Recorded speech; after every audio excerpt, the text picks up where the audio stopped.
Welcome, everyone, to the Delphi birthday celebration, celebrating 17 years of continuous innovation with Embarcadero Delphi. It's great to have you all here today. Last year, we grew our sales 54% over the previous version, XE, that came out in 2010. And this accelerates the consecutive year-over-year growth that's been taking place since we joined Embarcadero 3 years ago. And there's a whole press release. That's the URL. You can also find it on the Embarcadero website under the News and Events tab. There'll be press releases, and you can find the release and read the whole thing. It's my pleasure to invite Alan Bauer, Chief Scientist for Embarcadero, to this webinar. This is his blog as well. Alan, welcome to the webinar. Hello. How did you end up getting to, I guess it was Borland at the time, and the Delphi team, or maybe it was even the Turbo Pascal team before that? Yeah, I actually been with, Borland and stuff since January of 1992, so I just passed 20 years here. So how did you get here?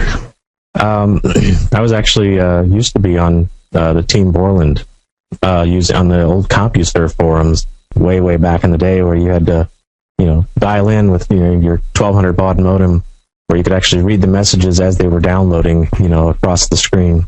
I was doing that for a while, and then I was actually recruited by Turbo Pascal team. I was sent a private message on CompuServe, essentially with emails from Chuck Jasky from the Turbo Pascal team, and was asking if somebody could contact me, and talk about stuff.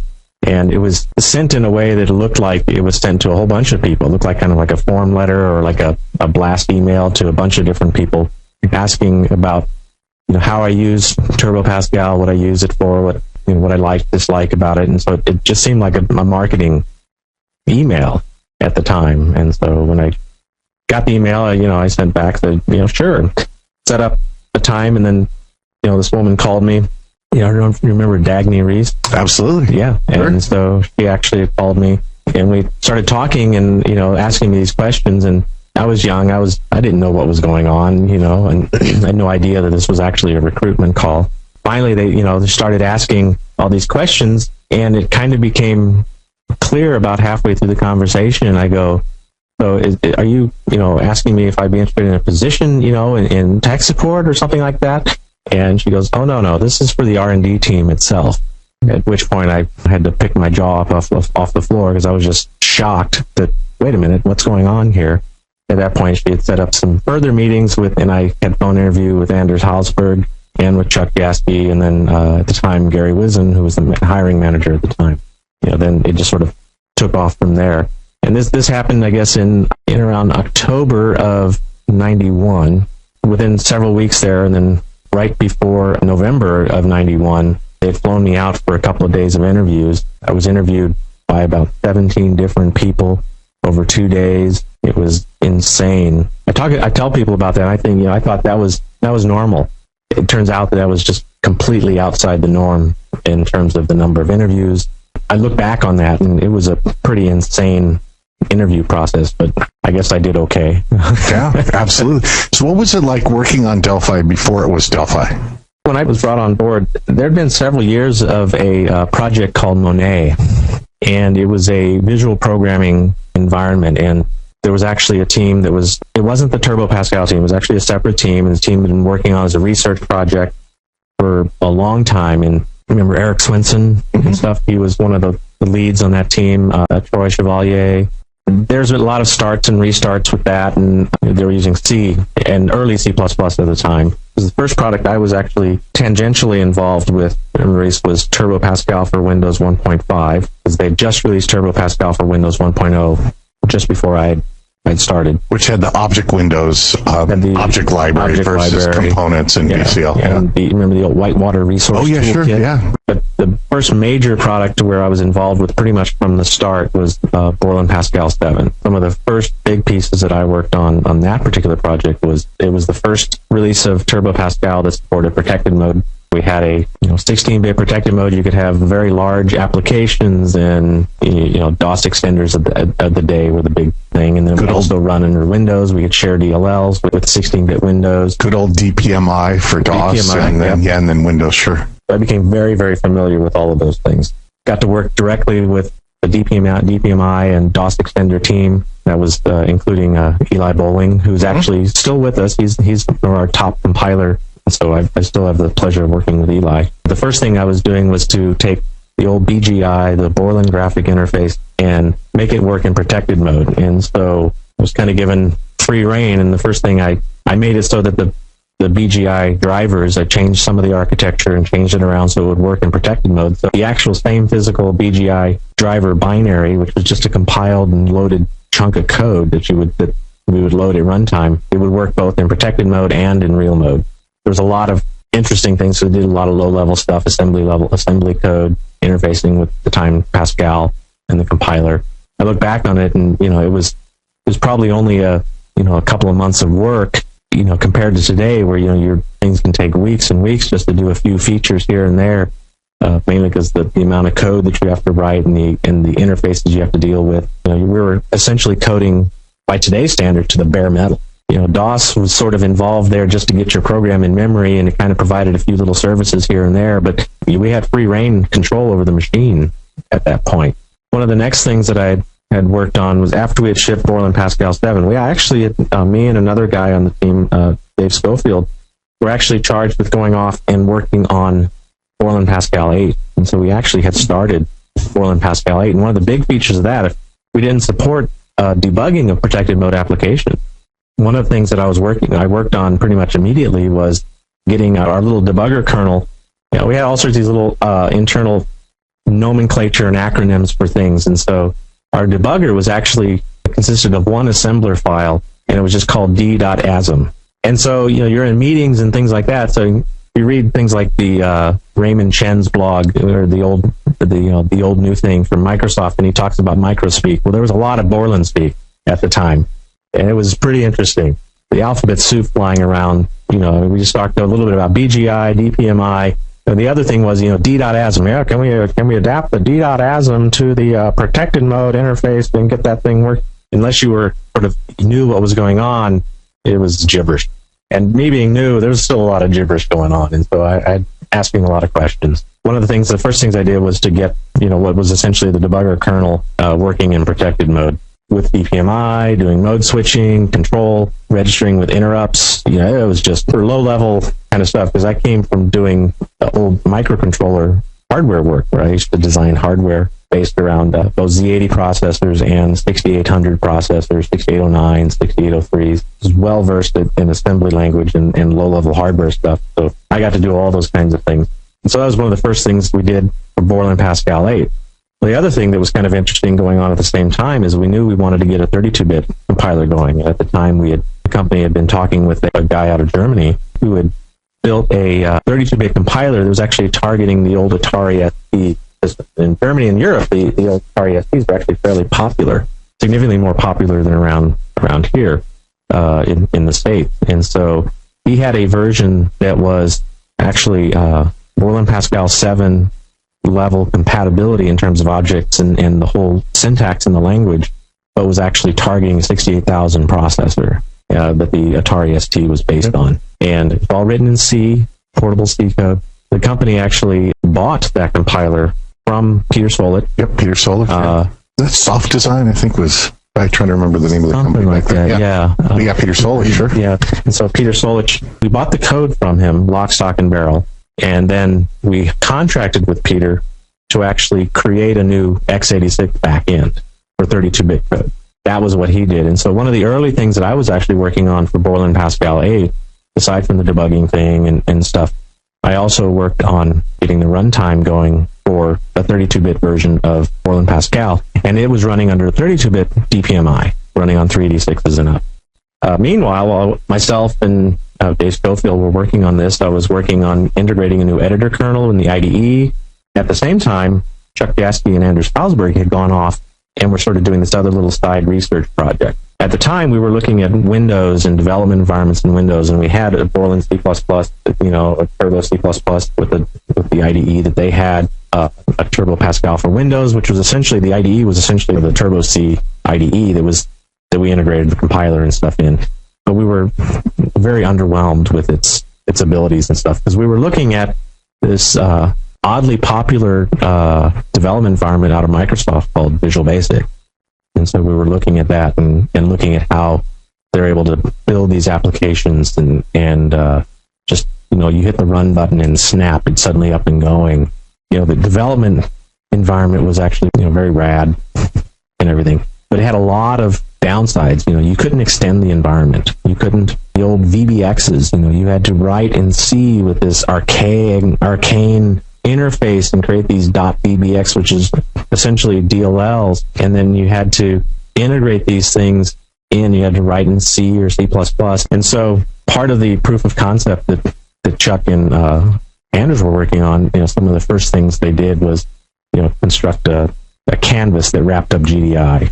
And so they were able to wrap that up. And that was the early versions of the graphics.path. And then started working on the controls and the forms and things and actually building up the Windows and stuff. And this is all based on Windows 3.1, 3.11 at the time. Meanwhile, I'm working on 32-bit stuff and working on, sort of advanced things. Eventually, after a few demos that Chuck and Anders had done to Philippe Kahn, and at that point, Philippe immediately saw the potential of this new little thing. And at the time, it was early things, this old BB killer, the VBK, didn't even really have a code name, and so we were just internally calling it the VBK. Shortly after that, I remember Gary Wizen coming into my office and saying, all that stuff you're working on for Borland Pascal 8, he goes, just get rid of it, drop it, stop. What we want you to do is, can you start working on this thing that Chuck and Anders are working on? Of course, he's my boss. Of course I do. Little did I know that was an interesting start to quite a long thing. And that was around it was early '93 that actually started that. We released Borland Pascal 7 fall of '92. I started in January, and we actually ended up releasing Borland Pascal 7 in the fall, like September, October of that year. And then early '93, I guess probably around April or so, is when I came off and started working full time on what would eventually become Delphi. But the developer conference in Florida, I remember we had a whole track for all the stuff for Windows, Object Windows the following year, and then and all of a sudden the decision was made to show Delphi at the opening keynote, and we had to change the track to include Delphi things. I remember the Paradox people thought, is this the long-awaited Paradox compiler? For Windows compiler. Yeah. Well, the thing, I know we started showing some of that stuff, and that was we had to redo the track to add Delphi sessions. Yeah, which we didn't even have a product at the time. We were just demoing. We were demoing things. Yeah, there was this whole app builder thing that we were looking at. So you were at the launch though in February. So we're celebrating here the 17th years. Yeah, I was there. February 14th. So was my wife, and I have never. So that's why you're having dinner again with her tonight. So every year. Yeah, on 14th, I've got to come up with a nice dinner. We got to go out, so I got to make up for that. So it was Valentine's Day 1995. We were at Software Development Conference, had our booths and everything, and then we had a launch that night. Yes. Big room full of developers. And you were there, I was there. I still get goosebumps thinking about it. I know Marco Cantu and others blogged about it as well. I remember cringing up there when Anders was demoing this thing, and he was dereferencing a nil pointer, and I'm just like, oh my God, what's this going to do? And then, this dialogue would come up, and he clicks the OK button, it keeps running. And I specifically cringed because I did all of the hardware exception support, the wired up hardware exceptions, and converted them to language exceptions in the original Delphi 1. So I did all that low level work in the runtime, and of course, he's demonstrating exactly the stuff that I'd been working on, and I was just going, oh, it better work. Luckily, it did. And meanwhile, even at the launch, there was a couple of guys back here that was scrambling to fix a few last minute bugs and stuff, and we ended up actually delaying the actual release to manufacturing by 2 days and everything, because we found some last minute bugs and stuff, even though we had just announced it. Yeah, it's ready and available. It was like 2 days later we actually. We were really scrambling. There was a lot of late nights there. But it was a great evening, standing ovation. I think that was just unbelievable, the reaction of all the developers in the audience, a couple thousand developers. We had the first unveiling of Delphi XE2 was in New Zealand earlier this year with Malcolm Groves and Damien Bootsma. August 4th, where they showed for the first time Delphi FireMonkey running on iOS and got a standing ovation there as well. Right. So the one thing I've loved is watching the 17 years, and you were intimately involved in the 17 years of innovation surrounding Delphi. Mm-hmm. Do you have some of your favorite moments, or how about favorite additions to the Delphi language compiler system over the last 17 years? I think with Delphi 3, when packages came in, that was one of the favorite moments. I liked interfaces being added. They were COM-based originally, right, to make COM programming easier, and then we generalized interfaces later. Well, they've always been, they were generalized in a sense because interfaces, even in the concept of interfaces, was new, but they were all couched in terms of COM at the time. Yeah, at the time. And so we're definitely looking at making COM programming easy and more simple. We did the automatic reference counting and all releasing, that stuff. all that. Yeah, and so that was definitely. But I loved interface inheritance. I remember Charlie Calvert and I sitting at a Microsoft PDC conference around that time, and they were showing how you had to reference count and release and write all this code and marshal your parameters. And Charlie and I were sitting in the audience just looking at each other going like, Delphi 3 just does all that. And then a couple of years later they said, we have COM Plus. Look, it's doing all this for you. And people were cheering, and we're going like, that's so 2 years ago. Oh, I know. And then when the ActiveX template library, the ATL stuff came out, where they introduced things like the smart pointers and things. They're also passe now in the C++ world. Everyone goes, oh yeah, smart pointer. But at the time, it was like, it was a big deal at the time because there was so much housekeeping in C that you had in C++ you had to do. And when templates came out and they started leveraging the power of the templates, then it suddenly became palatable and everything and usable. Otherwise, remember Lino Tadros was at the time he was actually in QA, I think around the Delphi 3 or 4 time frame. It was really kind of funny. He always coined the phrase that if you're doing COM programming, treat it like smoking. If you're not doing it, you shouldn't start. If you are doing it, you should stop. I just remember him talking about that, and it's so at the time, if you're doing C++ COM-based programming, it was painful, and Delphi really helped that. It was a 1 day or 2 day tutorial at many Microsoft conferences as well. Yeah, it was painful. Yeah. So what are your favorite things in the Delphi language? What are your favorite? You talked about packages coming in. Well, packages were one mainly because it allowed for partitioning of an application and modularization, and then of course the whole IDE was built on that whole concept. Because in Delphi 2 and Delphi 1, to install your component, you had to rebuild this huge fat DLL that we ended up shipping a whole bunch of DCUs that were just there for design time stuff. And so we would actually unload this whole designer and all the components and then rebuild everything and then reload this big fat DLL. At the time, it worked well and stuff, but we really needed a much more modular approach. And so that was, packages, really made that stuff a lot simpler. Mm-hmm. And the fingerprints of a lot of the Delphi stuff is still felt all over the different libraries and different things. I mean, you can even trace things into like Java there that you can see was modeled after some of the concepts that Delphi did. .NET, obviously, there's huge things there. Even today, when you're dealing with iOS and stuff, to where in Objective-C, there's a big thing about we do automatic reference counting. They do, in iOS, this whole ARC thing, and they talk about cycles and having to deal with the reference counting on iOS with Objective-C, and it's like, okay, we've been doing automatic reference counting since Delphi 3, right? So can't say there's nothing new under the sun. There's a lot of innovations that happen, but really innovations happen by standing on shoulders of giants and everything. And we look back at things like even Visual Basic.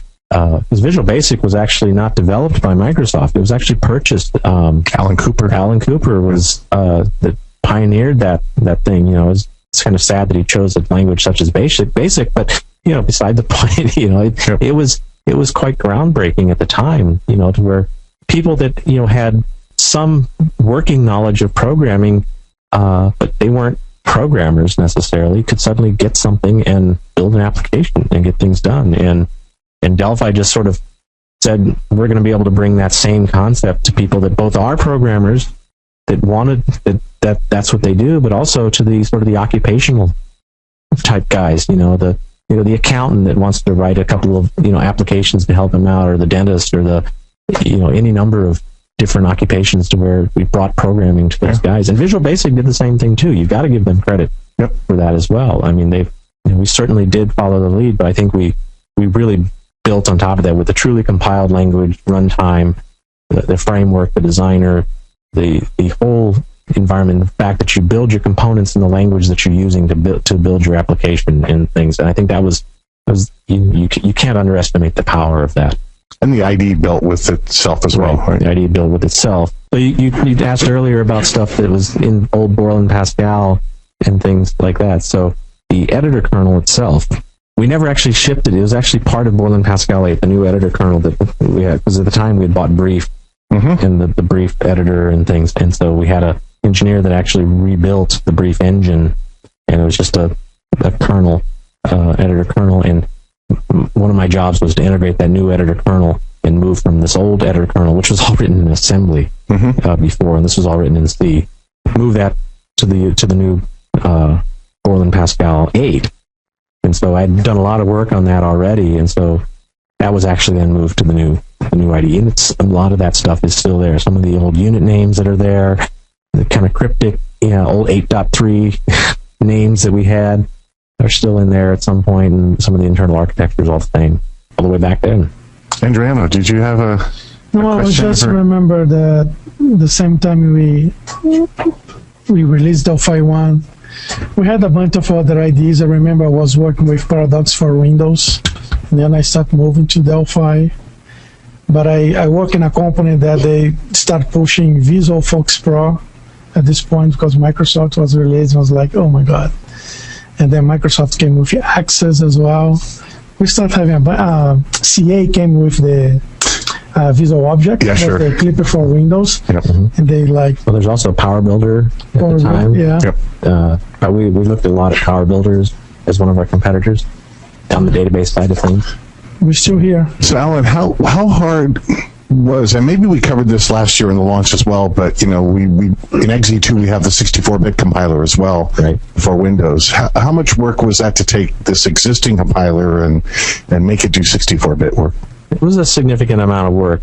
The 64-bit compiler backend, the code generator, was actually started quite a few years ago by one of our top backend compiler engineers, Tagawa-san, out of Japan. It's based on a machine descriptor, but most compilers backends these days are not necessarily hand-coded from the ground up. They're typically based on machine descriptions, and then those machine descriptions are then turned into code generators, and instruction selection and the optimizers and things sort of work on this intermediate representation. The 64-bit compiler sort of went kind of down that path where we convert the nodes that exist in the front end to the back end nodes. And so there's this node intermediate IR representation on the back end. And that had been started a long time ago when we actually shifted turned the entire ship toward that and everything. A lot of the work was already there, and then at least getting just the rudimentary code generation out. It was a significant amount of work. I mean, I'm not going to downplay it, but it was built over quite a period of time and stuff. So. And how about the Macintosh compiler? Well, the Macintosh compiler was essentially, since we're generating 32-bit x86 code, we already had a code generator for that. And we're already targeting non-Windows platforms with the old Linux compiler from Kylix. And so it was just a matter of recasting that. There were certainly a lot of wrinkles in the works, because the Mach O format from Apple is different than the ELF binary formats that were on Linux. And so we had to, our linker that's in there had to generate those. But also the code generation model behind for the Mac OS was a little different in terms of stack alignment and other little things that sort of tossed a few, spanners in the works on that one. And certainly caused us to spend a lot of extra time on those things. But there was a lot of work that was going in there. And when we did the original Kylix and everything, because we did have an x86 code generator, it was just a matter of changing the linker. Exception handling was a bit of a trick. the good thing is that Eli, who did all the exception handling and Cogen support for that back in the Kylix days, also did all the work for Mac OS. I remember he was blogging. If you look back at Eli's blogs, he's got articles that even before we shipped Macintosh support that was sort of cryptic because he was talking about these things he was exploring. Yes. In exception handling and other things. And of course, it helped that Apple had moved from the PowerPC to the Intel chip as well. Yeah. It made it easier. Yeah. So, but we're moving forward. We have the current compiler out there, but we're in the midst right now of lots of new exciting stuff in the compiler front. I mean, there's years of innovation to come, right? In the language, the compilers, the platforms. Oh yeah. I just before this meeting, I had a stand-up meeting with all the compiler guys and things, and so I'm actually starting to work on. I've done a lot of work in the compiler, but it's always been, picking up where, holes and things like that, where people need odds and ends that I tend to do, just both for my own education and also for where we need help and everything. But actually, this is the first time, I think, of any time I've ever worked on one of our compilers where I'm actually have real tasks that are actually not just picking up where I can't get this done. Can you handle this for me? This is actually where up front I'm actually have some tasks in this new compiler. Yeah. So it's kind of interesting, and I know enough to be dangerous, and I make sure they know that, so that the guys that actually are the experts in the compiler, are gentle with me. Again, all these years, and people are asking questions about what about Linux, what about Windows 8, what about Android? I mean, all these things are on our vision, on our roadmap, in our thoughts about how we get there, and key to some of this is continue to work on FireMonkey, right, and new generations of compilers. Oh yeah, the computing landscape coming up is pretty exciting, pretty interesting. For a long time, you look back compared to what's going on today. You look back from the late '90s and early 2000s compared to what's going on today. It was pretty blasé. It was fairly beige and bland, right? I mean, it was desktop computing, and any kind of handheld mobile device was a curiosity and stuff. Where you see a guy with his old Palm Pilot on a train or on a bus somewhere, and you kind of look, geek there. But nowadays, it's over the past few years, it's so ubiquitous in terms of the mobile devices and things. The pads, the tablet computers and things have just finally taken off. I guess, you can certainly look at Microsoft and say, they kind of had this vision, with the old pen computing, the old pen computing. Remember that, even back in Windows 3.1, they had pen window, what they call pen windows, which was designed for inking and writing on tablets with old Windows 3.1 stuff, long before there was iPads. Even Apple, remember the old Newton? Oh yeah, sure. And stuff. That was sort of the old PDA thing. It was this big clunky monochrome thing, but those were things that people were, looking at the future, and finally we're here and stuff. Who had thought that, even, people have their Bluetooth headsets. You look back and watching in 1966, Star Trek, with the Uhura with that little thing in her ear. So that's a Bluetooth headset, guys. That's here today. So those are the kinds of technology that's out there and the hardware that we have out there. The tricorder. I mean, people are using their iPhones and their Android phones, taking pictures and the augmented reality and stuff, and they're positioning, they're communicating. They're walking down the street talking to somebody in East Botswana.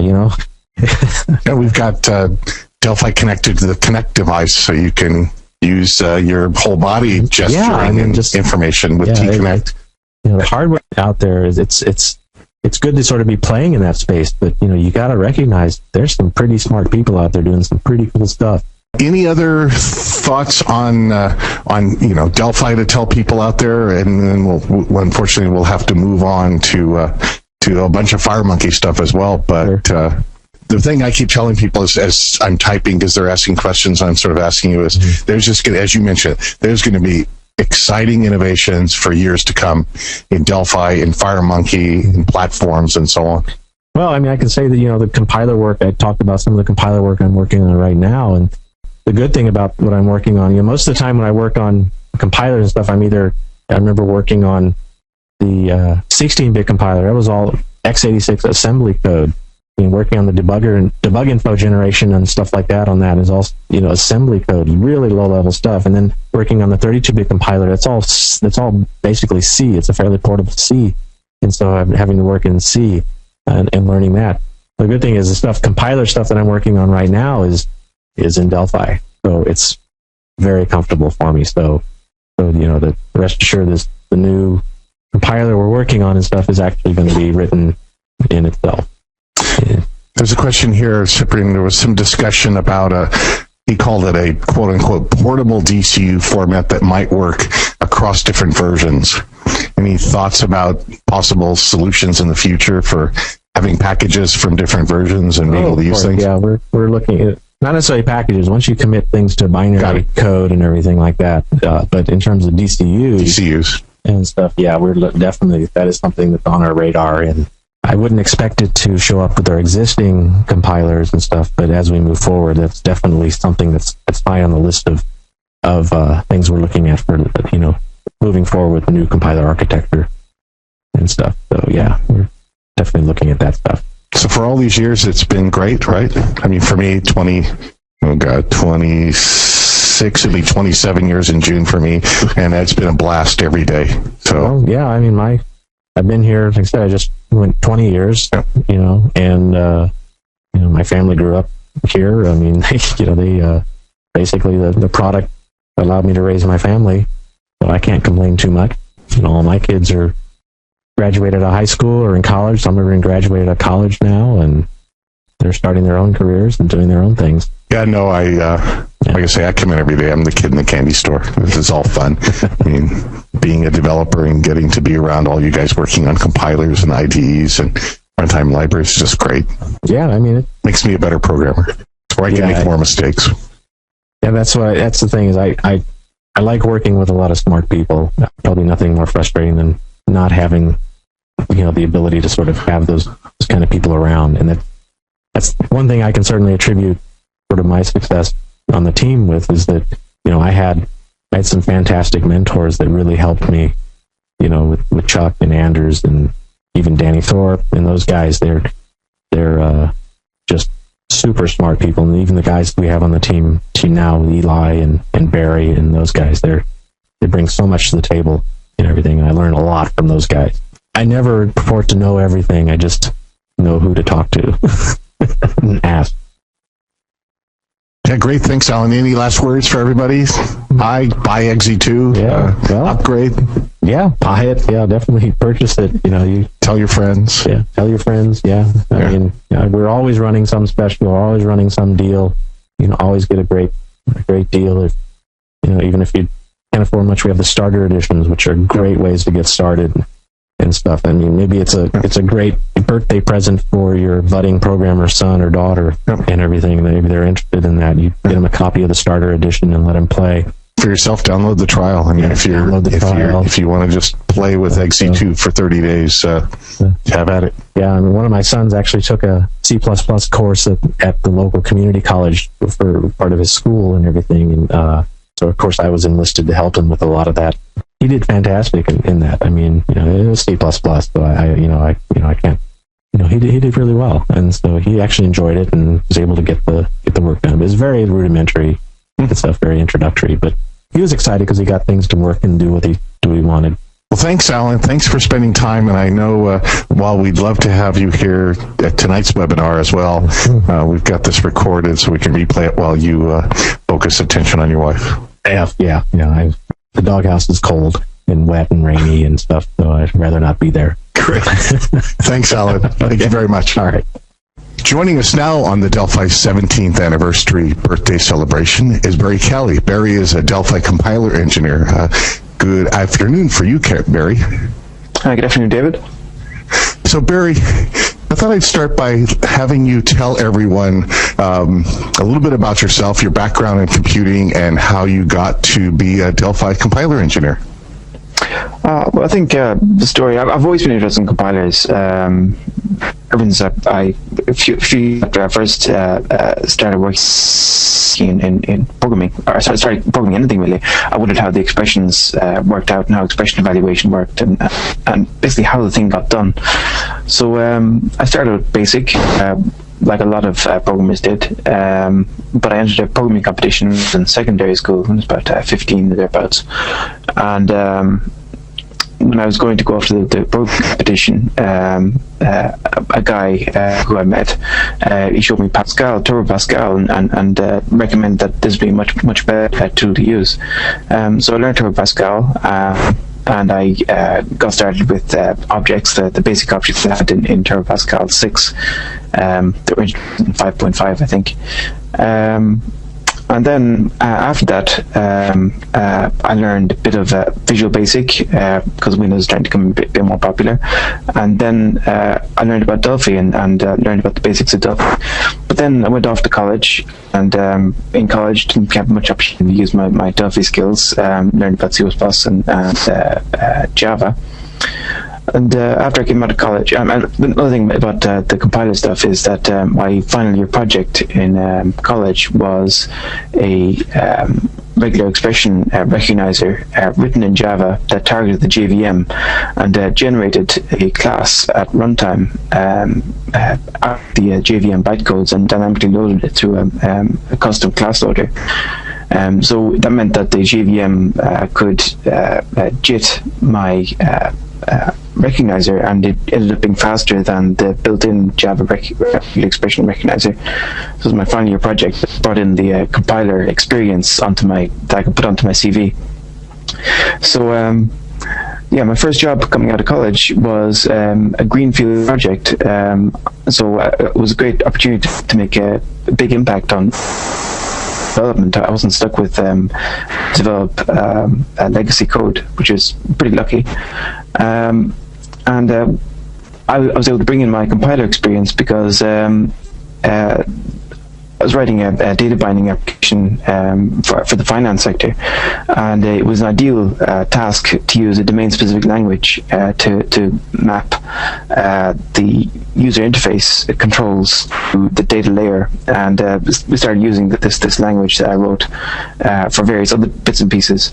So that became another good item on the CV, that I had a background in not just writing a compiler for the JVM, but also a compiler for the CLR for .NET. And so when I left that job and that thing got production, and I was looking to move on to bigger and better things, I got a call from a recruiter from Borland at the time.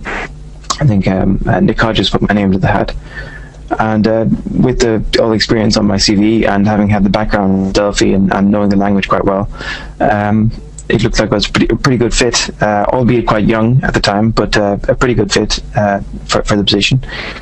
And that's how I got into the position of starting off a Delphi compiler engineer. So since you joined, what parts of the either compiler, RTL, VCL, or whatever, what have you been working on since you started on the compiler? Well, the first things I did when I first came on was mostly fixing bugs. I guess that's what most people do when they have to go into a really big lump of code and they want to learn about it. It's best off to learn pieces of it in depth, and fixing bugs is the best way to do that.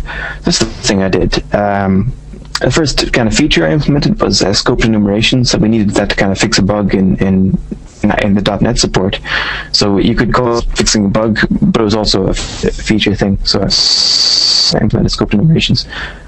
First major feature that I implemented, I think, though, was anonymous methods. I'd seen the power of those in Java, and not in Java, rather, but in C#, and I wanted to bring over that kind of power over to the Delphi world. So I implemented anonymous methods, quite involved.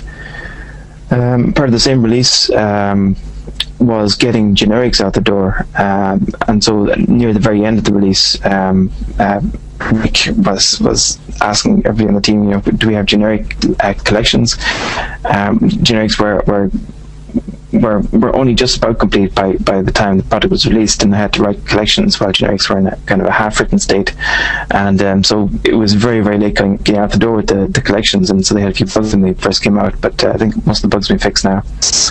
Since then, I implemented the RTTI. That's been in past releases, the refresh, the RTTI. That was another thing that I'd had experience with in Java and .NET. Is when you have a rich reflection environment, it really changes the way you can approach problems. You can write your code in a relatively simple fashion, then write other code that reflects over that code and does more interesting things with it, like data binding. Again, it comes back to that experience. So having the capability to write code that manipulates code, write code that works with code, Clojure is another thing like that. You write code that produces a value and passed around. This meta notion of code has been a strong theme in my career. I'm always writing code that creates code one way or another. Even when I'm a compiler engineer, I'm enabling features that allow you to do code if data, etc. So that's kind of an interesting thing. And also I implemented some compiler speedups because we're having some issues with namespaces in the latest release, because we had introduced a new platform targeting, and things are separated out by namespace. It's separated out by namespace. It started stressing the compiler instead of what was stressed before. So I had to implement some cache to speed things up there. So I think that covers most of the main functional areas that I've worked on in the Delphi compiler. And for those of you listening and watching, on Barry's blog, you'll see his blog there, the blog.bearkel.com. There's an article Barry writes about the compiler, about caching and speed up as well. Barry, what is the Delphi compiler written in? It's written in C. What language? It's written in C, okay. And maybe some assembler here and there? Who knows?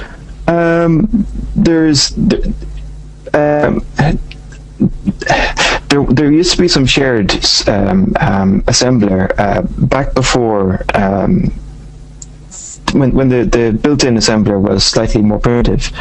Turbo assembler, the 32-bit version of Turbo assembler, was used for floating point routines, and there has to be consistency between the constant expression evaluation in the compiler and the runtime library's evaluation floating point.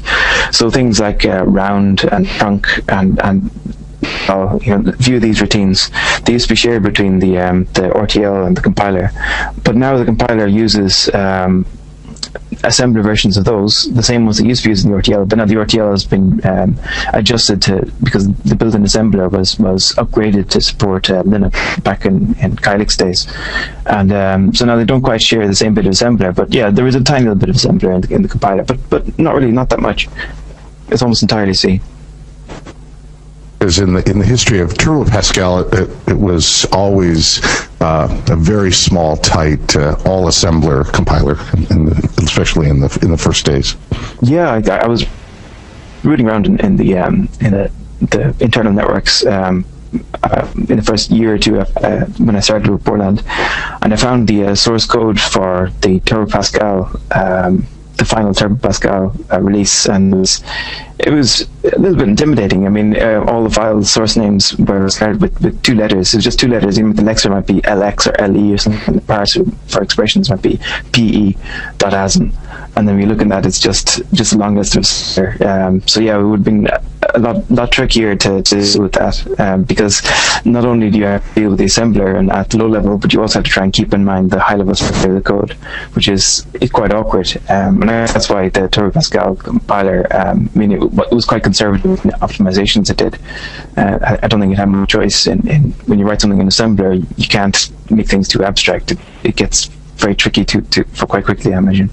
Yeah. So I always ask this of people who work on the compilers. What are your favorite features of the Delphi language?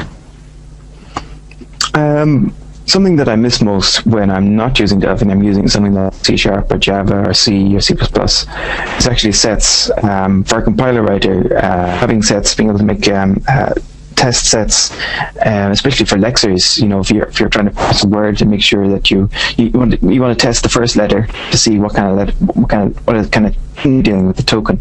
Is it between A and Z? Is it underscore capital letters A to Z, or 0 to 9 for the numbers? There's all these different what are essentially set tests that you want to be able to do, but they always seem kind of clunky when you're doing them in other languages. When you're doing them in Delphi, it's just is this character in set, and then the set is the range of all the interesting characters that you're working with. And I've always found that can be to be a neat feature. I've always liked it. Yeah, I use this. Is a character in a set for validating input, for example, that's constrained in some way. Of course, so we could use regular expression library now as well, I suppose. Yeah, but I mean, there's the old saying about regular expressions. Once you introduce those, you get two problems and all the rest. But I mean, regular expressions certainly are useful things, but for Alexa, they're usually not the right tool. Yeah, often I get emails from people, and sometimes it comes up on questions on webinars like this. Would we ever have a set of bits? Especially for people doing low-level, bit twiddling, for example. Technically, the set implementation is a set of bits, although it's limited to maximum 256 bits. Right. There's a potential, if the in operator is custom, that you can have a type that implements an arbitrary set size so that you can test for a bit within a fairly large bitmap that might be dynamically sized at runtime. Exactly. So I think that would be the way to go, is to make it so that user code is able to implement that in whatever way. Because you might want to, when you start dealing with really large bitmaps, you might want to look at more encodings and things like that. You want to look sparse encoding or something like that. You might want to express your set ranges as ranges, and actually use a sorted tree. That's something I used in the past. I wanted to implement. I like sets so much. I actually implemented them in the data binding language I used back in .NET days. And to implement those I actually used a sorted tree, so I could use logarithmic time to test membership of the set rather than having to expand out the entire set to all its values. So I think that would be the approach to use for bitwise sets of an arbitrary size, or for generalized sets. Yep. Now, Mark likes the case-insensitive nature of the language. Jim mentioned enumerations are one of his favorites. He also likes strong type checking, and he did mention he really loves the RTTI. Yeah, it's great. I mean, it's always gratifying to hear people using and enjoying the features you put into the language. Yeah. Wyatt mentions, though, the only drawback of sets is you cannot print out the elements in a set, similar that you cannot print out an enumeration list. You can with a little bit of work in the RTTI. I mean, it's moderately tricky because you have to do a bit of shifting and testing and a bit of typecasting, but it is possible. And Marco Cantu says he's still looking forward to getting a garbage collector as an option in Delphi. Me too. I'm a fan of garbage collection. I haven't made a secret of that. I think it changes the way you write your programs. It makes them simpler. I think people who haven't programmed in a garbage collection environment underestimate how much their programming style is affected and cramped by not having access to garbage collection. You tend to write code in a certain style that is less maintainable and is a less clear expression of the problem domain when you don't have GC. In particular, you write functions. You tend not to write functions that return more complicated objects, because there's always an ambiguity without the presence of garbage collection. When you write a function that returns an object, who owns this object? Is this object pooled somewhere, or does the caller have to take responsibility for the returned object? And if so, then it's quite awkward on the caller side, because he has to set try catch, try finally block and make sure that the object is accounted for and freed later on. And it just this impedance makes you not want to write functions that return objects. But when you can write functions that return objects, you can do things like have functional code. So rather than code that twiddles globals or state inside an object, you can have it return a new object each time. That might sound inefficient, but you can take other approaches, like you can memoize, you can cache the results, the return value of a function. And you can do that safely, knowing that the guy who's calling you isn't going to free the object behind your back, so you can safely stuff that object in a hash table somewhere. So it frees up the style of code you write to more clearly express the problem, and you don't go around mutating bits, which is quite error-prone when you have 2 bits of code that are quite distant and they fiddle with the same structure. It's much better to create a new structure, and that tends to be a clearer expression of the solution. So I'm a fan of garbage collection because it allows you to write code that is clearer and more maintainable over time.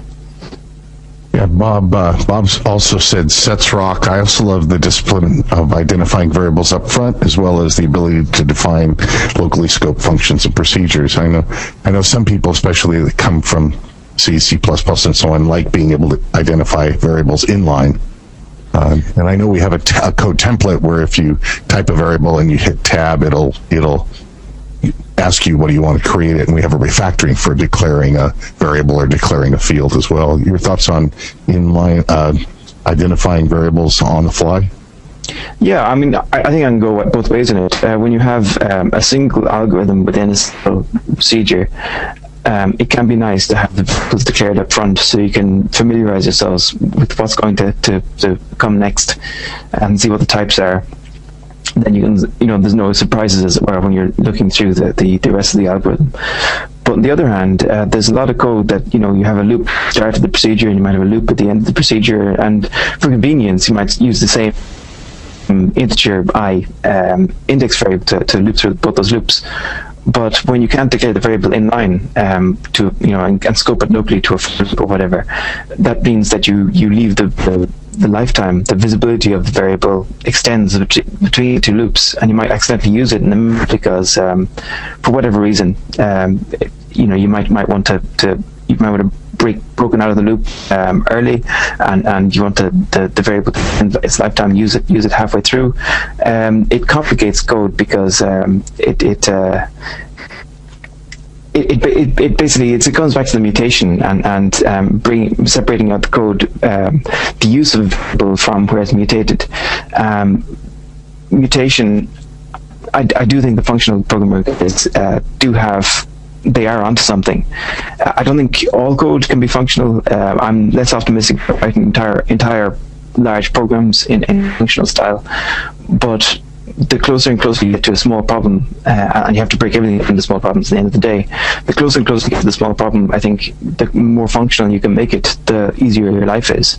And part of that is not having variables that extend over large areas of code. So I think at the end of the day, being able to limit the variables can be useful for that. But I mean, I can go both ways in it. It is nice to be able to see the variables up front and see what's going to happen and not be surprised halfway through. Yeah, I often think about functional programming or functional aspects and having benefits in very large parallel systems where you've got lots of things going on. That is another thing is that you don't want to have much mutation because if you have mutation, you have to worry about how many threads are going to access that mutation. Yeah. Whereas if you create returning copies, you don't have to worry about much at all. Yeah, so languages like Erlang, Scala, some of these, I think Erlang, were built for the big telecom type large parallel systems. So yeah, I mean, Scala especially is an interesting solution to the variables problem, because not only do you have variables, but you're rather encouraged to create values instead. So not only does var use a local variable, there's val to introduce a read-only local variable thing. It's actually just it's like a new name for an expression. It allows you to still access a longer expression by a shorter name and only evaluates it once, but it doesn't force you to create an actual mutable variable location for them. So yeah, I do like that feature. Yep. Bob asks, are you guys working on any language-oriented extensions like a version of Lex or Yak he's thinking of for creating domain-specific languages? The short answer is no. We do have a tool internally that produces parsers, that turns a grammar into a parser, that Chuck J wrote some years ago. But as a general rule, as a compiler engineer, I tend not to rely too much on Lex and Yak and tools like that, because for the Lexer, usually performance and integration is more important than what a Lexer can do. It just ends up being more faster to encode a lot of the scanning. You know, for example, if you're scanning a token, you might want to hash it at the same time as you're scanning it, and you know, scan it 4 characters at a time or 8 characters at a time using some clever bit twiddling tricks to check to see you haven't run off the end of the string. And those techniques are actually used in DCC, and they tend not to mesh well with a generalized lexical analyzer producer. Similarly with the parser, you want things like completion and error recovery. That tends to be quite sophisticated, and often you have funny corners in your syntax that don't fit into the preconceived notions of LL1 or LALR1 that most parser generators assume your grammar is going to be in. So you tend not to get the opportunity to either use a lexer or a parser generator, so tend not to use those, so tend not to want to need to write them either. And I know we're talking today about Delphi XE2 and the 17 years of Delphi, but people are always asking about the future as well.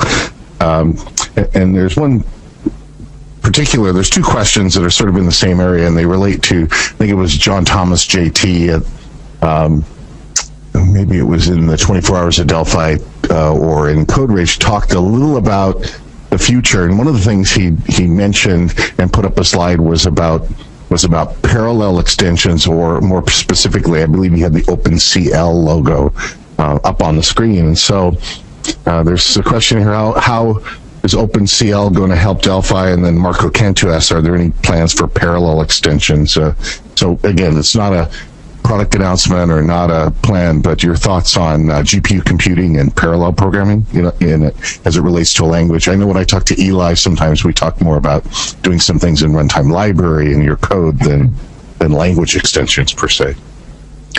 Yeah, I know Eli has had a bit of work experience in a previous company dealing with this, so he's quite eager on it.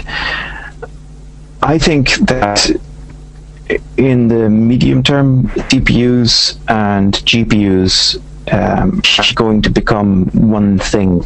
I think that they're going to converge. The thing with GPUs right now is you can write shader programs that are a bit fiddly, and you can't have a lot of control flow. You're limited in how much you can enter the rest of the heap, because you have to disguise all the memory you pass over as textures. So it's a bit hacky at the moment, but I think down the road it's going to become more like a whole bunch of multiple CPUs on there. I wouldn't like to prejudice. I don't have strong opinions on what the best way to approach parallelism. I think having some general things like immutability is a first-class concept in language. Things like that can help runtime library features to be written that can then take assumptions about the data they're dealing with and distribute maybe a closure or a lambda, or maybe if you can express, there's another thing that comes out of .NET, they did is these expression trees. When you write a lambda argument in C#, it might be passed along not as a pointer to some code or a delegate. It can be passed along as a reference to a tree, which is essentially a runtime representation of the syntax tree that was parsed by the compiler at compile time. That's an interesting approach, because that enables a runtime library to do the work of converting the user's code into something that might run on a non-x86 processor, or an interesting or hardware-specific language. So I think I'd try and focus on RTL approaches and writing language features that enable the RTL to play around with experimenting, targeting these different approaches in the future. I think that's the more pragmatic approach in the medium term, until we know how the multiprocessing, symmetric multiprocessing field is going to play out. Because if we bake in a lot of assumptions about how we should do parallel programming, I mean, we're not omniscient. We could get that wrong quite easily. So I think putting in a few language features that are useful in their own right, but that also enable experimentation in the RTL side, I think that would probably be the best approach in the medium term. Yeah, some people point to the .NET's parallel extensions. Yeah, I mean, those are interesting. There's and Microsoft has come along with the async stuff as well, and there's a lot of I want to say parallel, but there's a lot of analogs between the way async works and the way parallel works. Yep. I mean, so yeah, they have been doing quite a lot of interesting work there.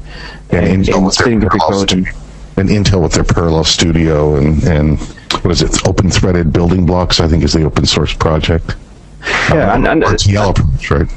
Yeah, there's also a need for OS support here, because there's a general pattern that ends up being re-implemented in each of these libraries, where you have a bunch of worker processes, usually one thread per core, unless there's a lot of work being blocked on I/O, in which the library will spin up more threads. And then there's work items. Maybe you have a big tree or a big huge collection, and you want to want to run a particular procedure over all those items. So you'll have a worker. A set of worker threads, and they'll all be pulling off items off their own worker queues, and they'll have clever things like when it runs out of work, it'll look at its neighbors' work queues and do things like that. But the trouble is that when the OS isn't coordinating some of the work with the you can end up where multiple processes think that they have full control over the machine, and they both, you might have 4 cores on your machine, and both processes fire up 4 threads, because they think, 1 thread per core, they can get the optimum usage of cache. They can they know they're not going to be doing too much context switching and wasting them in the kernel, doing no work. So you can end up with the 2 processes fighting like that, whereas I think there needs support at the OS level to kind of load balance that and create a better balance, so that the resources are properly shared between multiple processes. So yeah, I mean, the thread building blocks and the stuff that Apple has come out with, I can't remember what they called it. They have a similar feature. It's all great stuff, and certainly having the language features to take advantage of those things in RTL would be really good. We're part of the way there with anonymous methods. That's one way of taking advantage of those things, because quite often a work item is going to be a first-class value, which is a piece of code that you want to distribute across more threads and run simultaneously. So we're kind of part of the way there, but yeah, I wouldn't want to prejudice how things turn out, because I think there's missing pieces of the puzzle there still. Yeah, David has a question, a different David. And he says, when I have an app that has to stay in memory for long periods, I use short strings exclusively. Is this a good idea to minimize RAM fragmentation? Could this problem be solved by a better memory manager? Well, memory problems in principle can always be solved by a better memory manager, but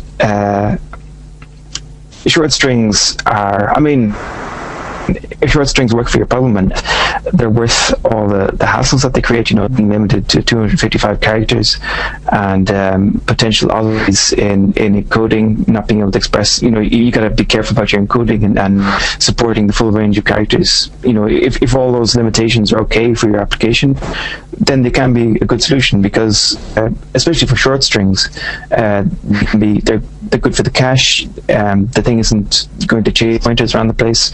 They're going to be copied in whole, so there's not going to be any contention across multiple threads when Delphi that are reference counted. You get into a bad situation. You can get into a situation where 2 cores are banging at the same reference count, and it's on the same. So obviously, it's on one line, so the cache line is bouncing across from one core to the next, and that can severely impact performance if you're unlucky to hit it. So short strings can be good in certain systems, but there's a lot of gotchas, for internationalization and for long input that's unexpectedly large. So there's pros and cons, and you have to make sure that you're not hurting yourself too much down the line should you go down the way. Yeah, and then I just have one more question. I think the rest of the questions in the queue were taken care of. We've made no secret about that we're working on the next generation compiler. I think we posted an article a couple years ago, for example, that we're exploring a next generation compiler for future processors and future work. And I don't want to, this is not again here to talk about, all of our plans as we move forward to future generations and release dates and all that kind of things. But I do have one question: is the next generation compiler going to be written in Delphi? It is indeed, yes. It's going to be, and ideally it'll be able to compile itself. It'll be self-hosting. This has a number of different benefits. I mean, is it a higher level language than C? But it also forces dogfooding. Every approved champagne language bug. Drinking champagne. Yeah. Yeah. Yes, there's the dogfooding champagne, whatever, aspect to it, but also it can help with integration to the IDE. If the IDE is able to have access to the syntaxes from the compiler, it should reduce the impedance mismatch when, code completion, well, not code completion does use the compiler, but the error rate and maybe the structure pain, those kind of things, sometimes they can get out of sync with what the compiler's notion of the code is, and it'd be good not to have multiple implementations of essentially the same logic. So there's a lot of benefits to implementing it in Delphi, and I think I hope it has positive effects in the future. Well, to me, I think that's one of the ultimate tests of the quality of the compiler as well. Is that, and people often point to that, if the compiler is built in itself, ultimately, it gives an additional, point of faith maybe in the quality and future of the compiler.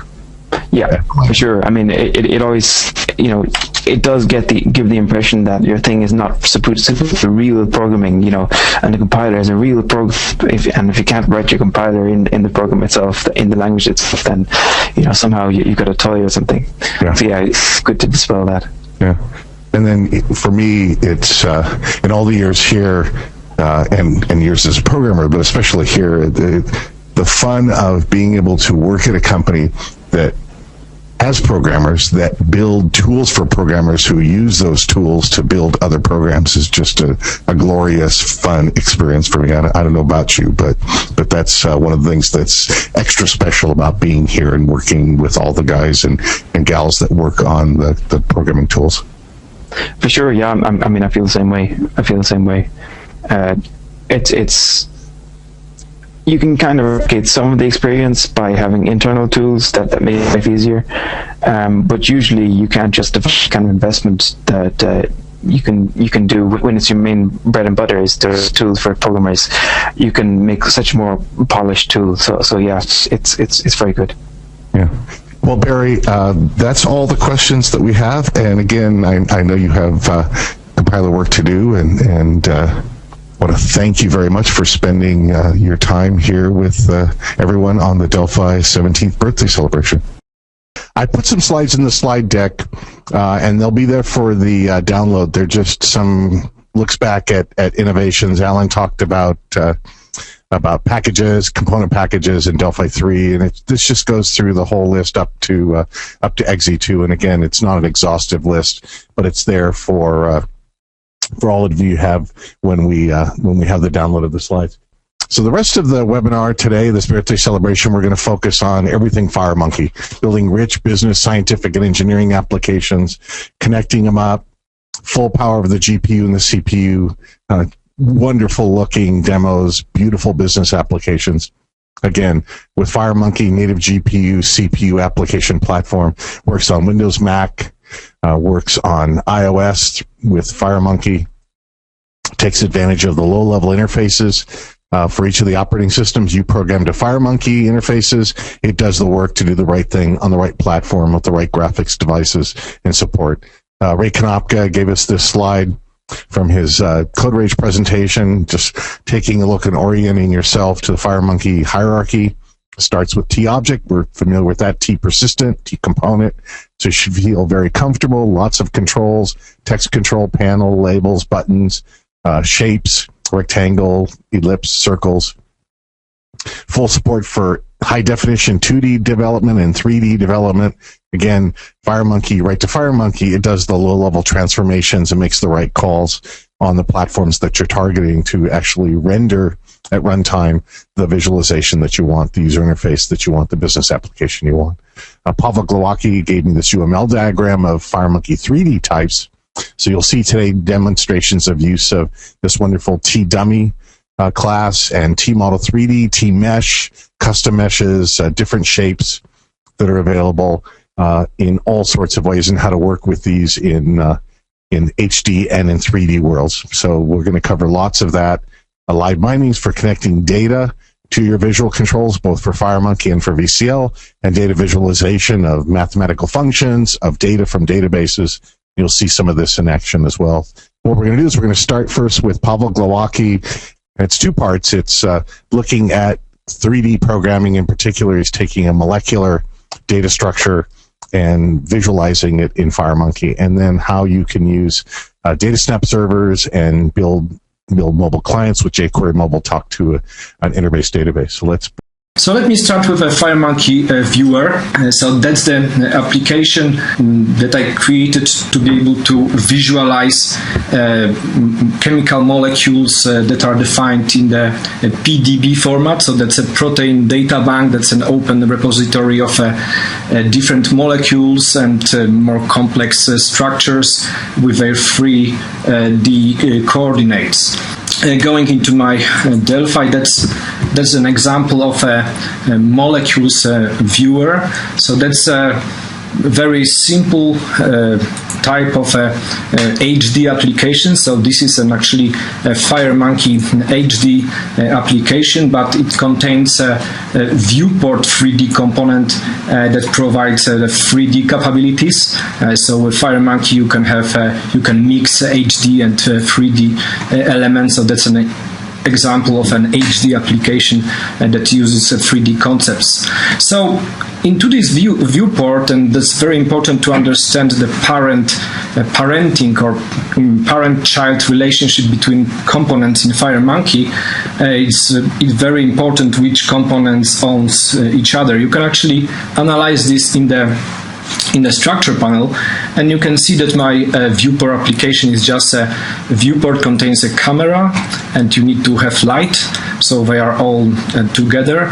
And also the viewport contains a dummy 1 component. So that's a component that I'm going to use as a kind of a container for displaying different types of elements. So let me run this application to show you what it does. So I have this 3D model of a caffeine. So that's something that programmers are using quite a lot during their work. So you can actually load the caffeine from the PDB file, and you can do different manipulation. So I have implemented importer for different types of PDB files. You can manipulate them easily. So all those circles, these are actually spheres, are owned by the T-Dummy file, dummy1 file. So you can actually load also other geometrical structures, and what we are doing here, we are actually manipulating the dummy file. So let me give you a quick look into the source code. So the source code is not very sophisticated. That's actually the combo box selection change event is what drives all the functionality of the user interface. You can actually see that depending on a selection in the list box, I'm dynamically, first of all, I'm deleting the existing children of a dummy component, and I'm adding different types of components. So this could be simple components that come with the FireMonkey, like TQ tip sphere, or I can also use some utility function that I created to actually read more complex information into the dummy object. So this is my molecule util file, is where I have all this functionality of actually parsing PDB files and displaying them. So actually this is the part where I can actually add different elements into the into the resulting dummy. So all of the dynamically created spheres and other primitives are added to dummy, so I can modify it in the unified way. So that's one area that I've been working on. So the same functionality you can also apply to more generic applications. So you can see here another test experiment demo that actually has just a dummy component and a sphere component in some float animation that makes the sphere appearing closer to the camera. So when I run this demo, I should see the sphere actually coming closer. And this is actually example of a FireMonkey iOS application. So I can have exactly the same application actually run inside of the simulator. So you can actually see in a moment that the same sphere actually going in the iOS application. So FireMonkey is very powerful. You don't have to work on a low-level code in terms of triangles. You can actually use higher abstraction terms like spheres, cameras, and so on. So that's really powerful. Okay, my second demo is about the server side. So that's something I've been doing last year in the first quarter of the 2011. I've been spending every week building a new data snap demo. So this is actually, this second demo is a continuation of this work that I have done last year. So you can actually, by navigating to www.delphilabs.com on port 8080, you can actually give a try to a live system that actually is using Interbase as a backend database, using Delphi data snap to dynamically generate a jQuery mobile markup, and a web server that sends this markup to the client.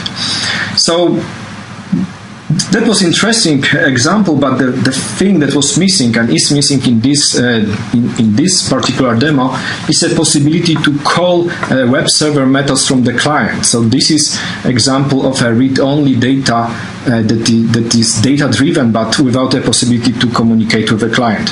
So last week I have actually tried to use jQuery Mobile again, because now it is no longer in beta, it's now in version 1, and built a demo that demonstrates calling some standard jQuery, some standard data snap methods from a jQuery mobile client.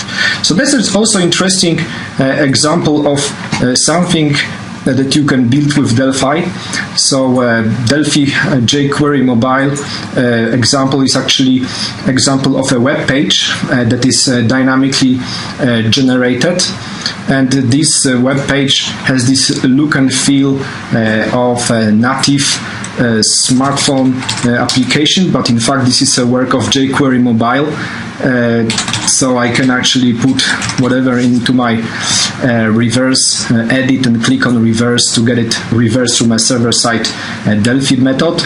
Also, I can navigate to a second page, and you can see that jQuery mobile will give me this nice transition effect. So that's something that looks like another important type of client applications. So for web applications, web clients, HTML5, JavaScript, and jQuery seems to be great examples, and that's something that you can do with Delphi very easy. The jQuery mobile support is not provided with Delphi. All the source code, actually I can show you the source code. The source code itself is generated dynamically, and it doesn't really matter if it's HTML5, jQuery mobile. Let me go to the server methods unit, and actually it's not this one, but web module unit. In fact, this application that I'm using here does not have any file dependencies. It's just an executable that you need to provide. So you can actually see in the string editor that I basically created the contents of this page is in a text editor, and just put it as a content of the actually you can display it here. as a property of a page producer. So it's not really, does not have any dependencies. So basically any version of Delphi that provides a web broker application support or REST data snap can be used. So in this sense, you need to have an enterprise, because the data snap is a feature of an enterprise or architect or higher. Yes, it's Głowacki. I'm actually Polish, so there's this special L with a slash that is pronounced like W in wow, Paweł. Thanks, that was a big pleasure and privilege to present, and happy celebration, and go Delphi! Next up, we've got Stephen Ball, who he shows how to build great-looking 3D business applications using a 3D metaphor that started with the system called Coverflow. You can search for that. And Andriano did a demo of that with FireMonkey called Fireflow, and then Stephen extended it to show how you could take database forms and T-chart for FireMonkey and a layout 3D to build an application that uses live bindings and gives you a great visualization for turning pages of documents and database forms. Hi, and this is Stephen Ball, and in this section we're going to be having a look at BizFlow, which is a multi-form viewer, and BizFlow was written to give us a new way of looking at data in a data set. Now we're going to use Fishfax as our data, and we've created here, we've got a nice kind of cover form that's been showing. And then we'll see as we go through, every single record in the Fishfax data set is represented by its own individual card or page that's shown. So these are all individual forms, and each form points at the record on the data sets. The data is managed through a client data set with a clone cursor. And that means we're able to load up all the data at once and then just share a pointer to that data set using the great technologies we have within client data sets, so we don't have the data multiple times in memory. And then right at the end here we have our summary data, which we can kind of play around with in 3D space, and I've managed to turn completely backwards. There we are. And we also have a 2D version of the T-chart showing the average length. So if we go back a record here, and let's update this to,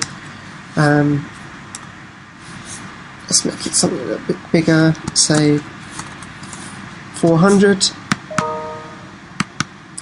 We can come back and we see the data automatically picks through using live bindings to automatically update the charts.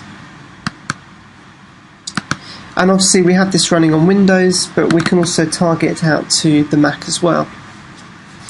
So let's have a look at what we did to get this actually running in the first place.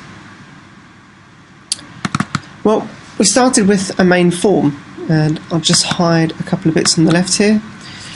And on this form we've got a viewport 3D,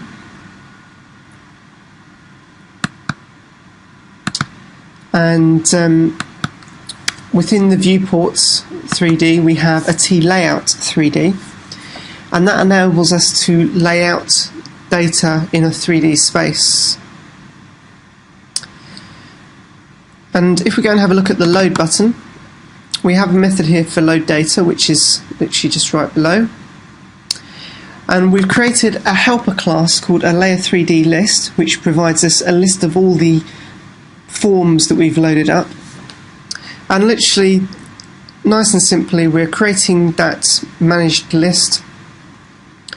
We're then creating our data set, and we are then adding in our cover form, and then looping the data sets and creating a data form for each record within the data set. And the T-form data create itself finds the current record and loads that current record in. So if we're going to have a look at the data form and the form create, we can see here we're cloning the cursor of the main Fishfax data set and then we're going to the current record, and then we're then loading up that record onto screen.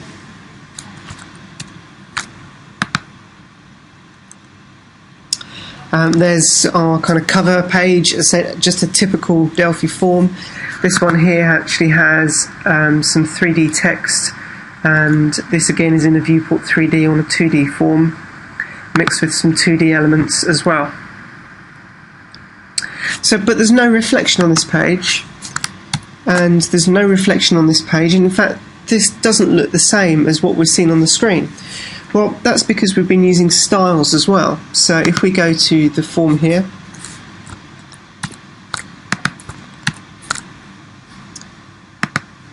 we can see we have a style book loaded, and the style book has the dark style loaded into it, and that's providing the nice kind of dark look to the buttons and to the rounded rectangles and the sliders and so on. So at the point that we load in the forms, if we go back to the data form, we can see that we're initializing the new form with the dark resource style book to be the same as the forms. Setting the forms style book to be the same as the main form's dark resource, and this means that automatically all the labels and the edit boxes match in with the style that we're applying to the main form. So let's just run this again and go and have a look at that. In fact, I've got this targeted out for the Mac now, so we'll get to see that this works both on Windows and on Mac.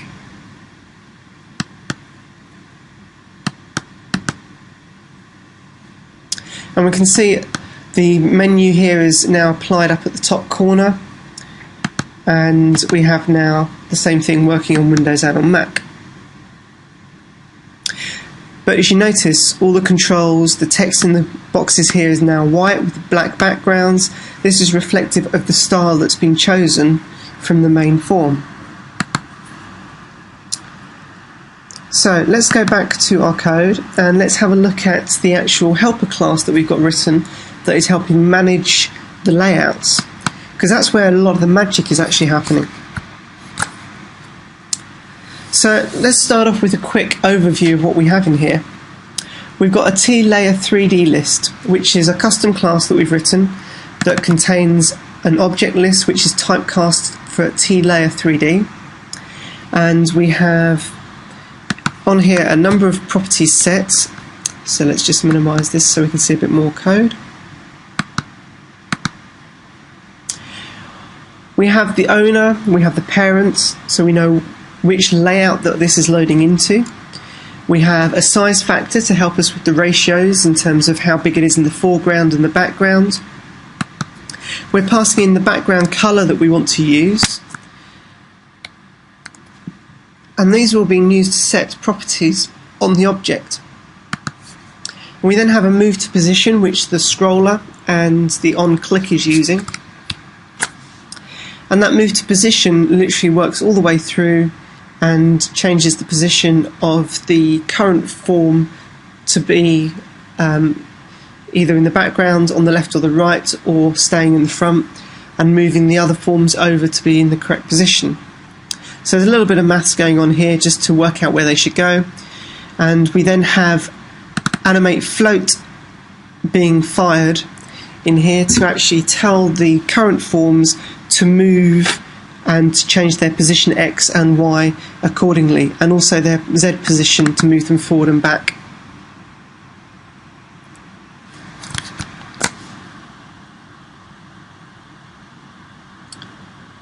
We also have taken the standard T layouts and I've created an extended layout, a class type, which has got a backscale, and this is used to help tell me the X and Y scaling for moving it back and forth.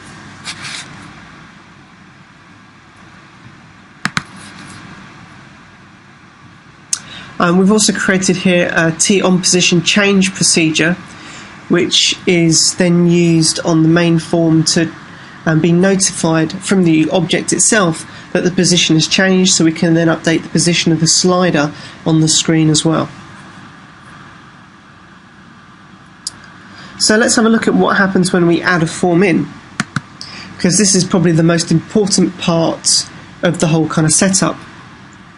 Well, we've got a procedure in here to embed a form, and that literally, the concept of parents and ownership within FireMonkey is a little bit different to how it is in the VCL, but still it's very similar. So the owner is still the form that owns the controls. However, those controls can then be parented into another control.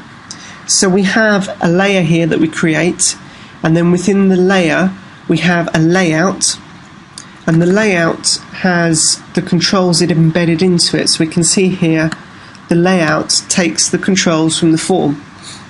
So we can then see those controls on the layout, and against that layout we then have the reflection effect added.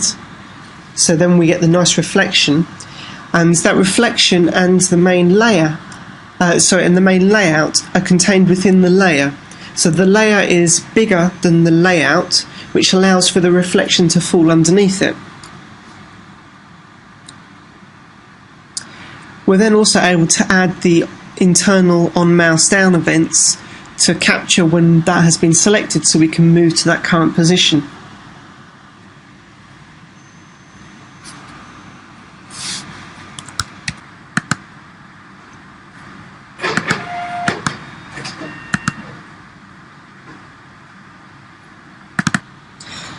Now, to finish off, we've got our summary form, and the summary form has just got a couple of charts added to it, and we're using live bindings here to again take a handle on that data set and bind the data through to the charts.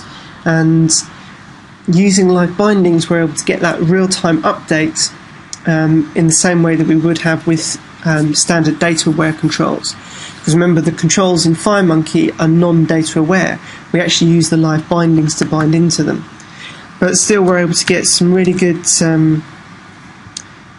code visualizations using the charts with very little code. Anyway, that's about it from me. I hope you found that an interesting introduction to Multiform Viewer and some of the techniques that we've used to get some really nice, interesting 3D effects running in a business context.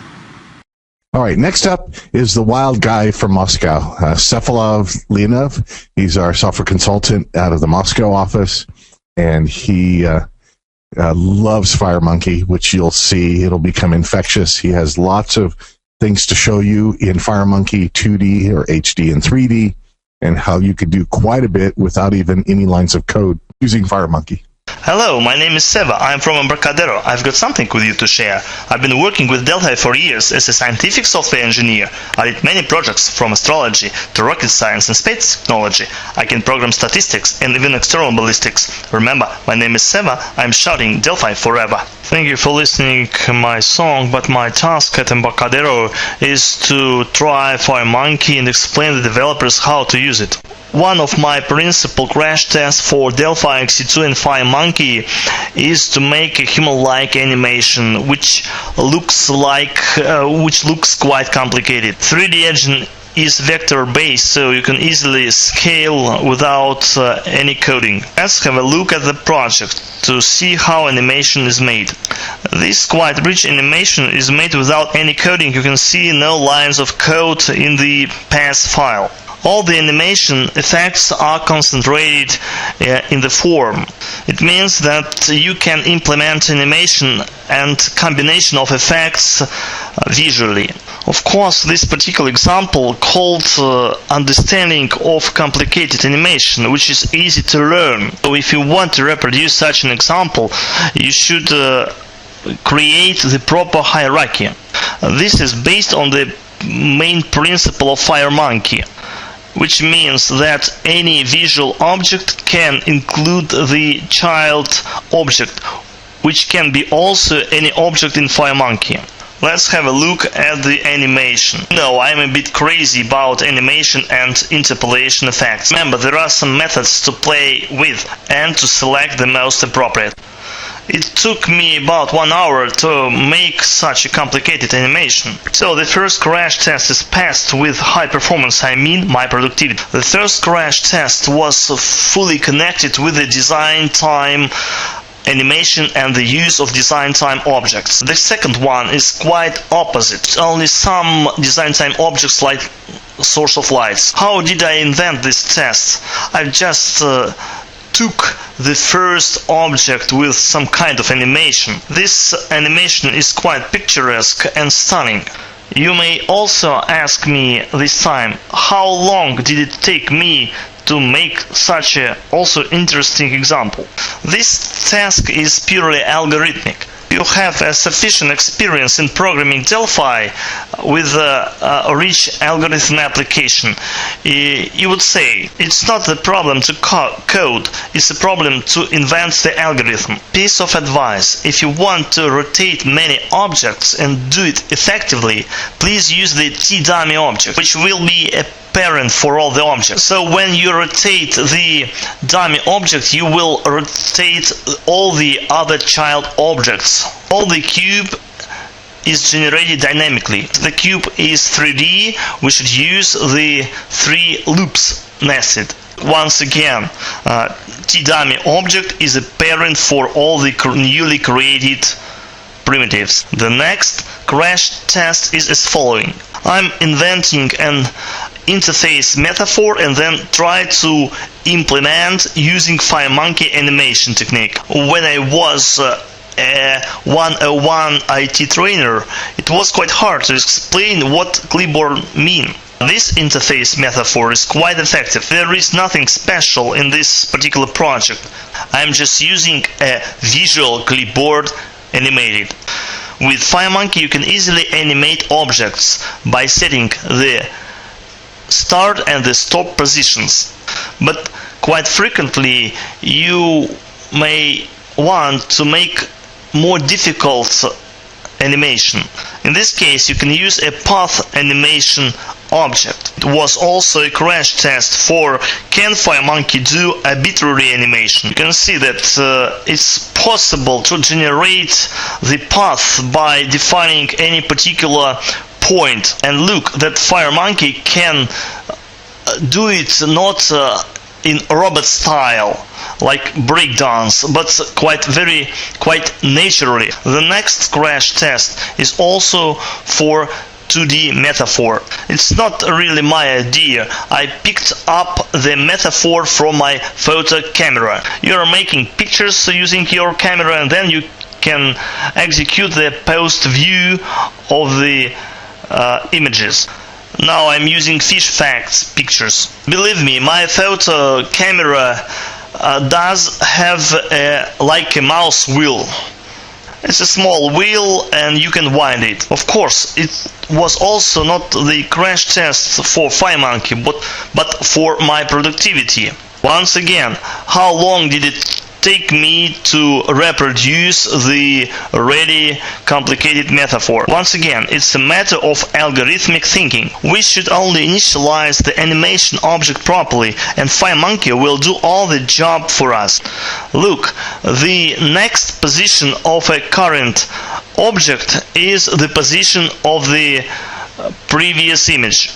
You have already seen the purely design time projects and mainly runtime projects when all the objects were created dynamically. It is a mixed fight. So basically objects are located on the form at design time, but the animation is defined during runtime. The current image framed in green should be moved to the place when image framed in red located. I guess you have already reconstructed the algorithm. It's just one big loop. For the convenience, all the objects are stored in a list, dynamic list, to make the code more clear.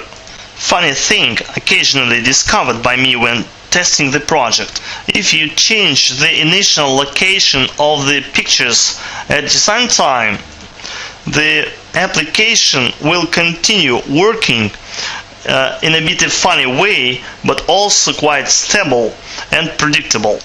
Hey, this really looks very funny, and the selected image will be zoomed in big after little timing. That's enough with the crash tests. It's time not to play with FireMonkey, but to use it as the effective tool for real applications. Of course, my projects are limited by the simplicity of understanding, but very soon I'll be ready to discuss how to create a CAD-like system from scratch, how to organize an interface, how to create the proper hierarchy of the basic classes for model and for visual objects. If you like to discuss, of course, I'm always ready for discussion. Warning: all similarities, real or imagined, are accidental. The primitives can be bricks, structural elements, or pieces of the design stuff. Once again, it takes just some hours to reproduce the functionality.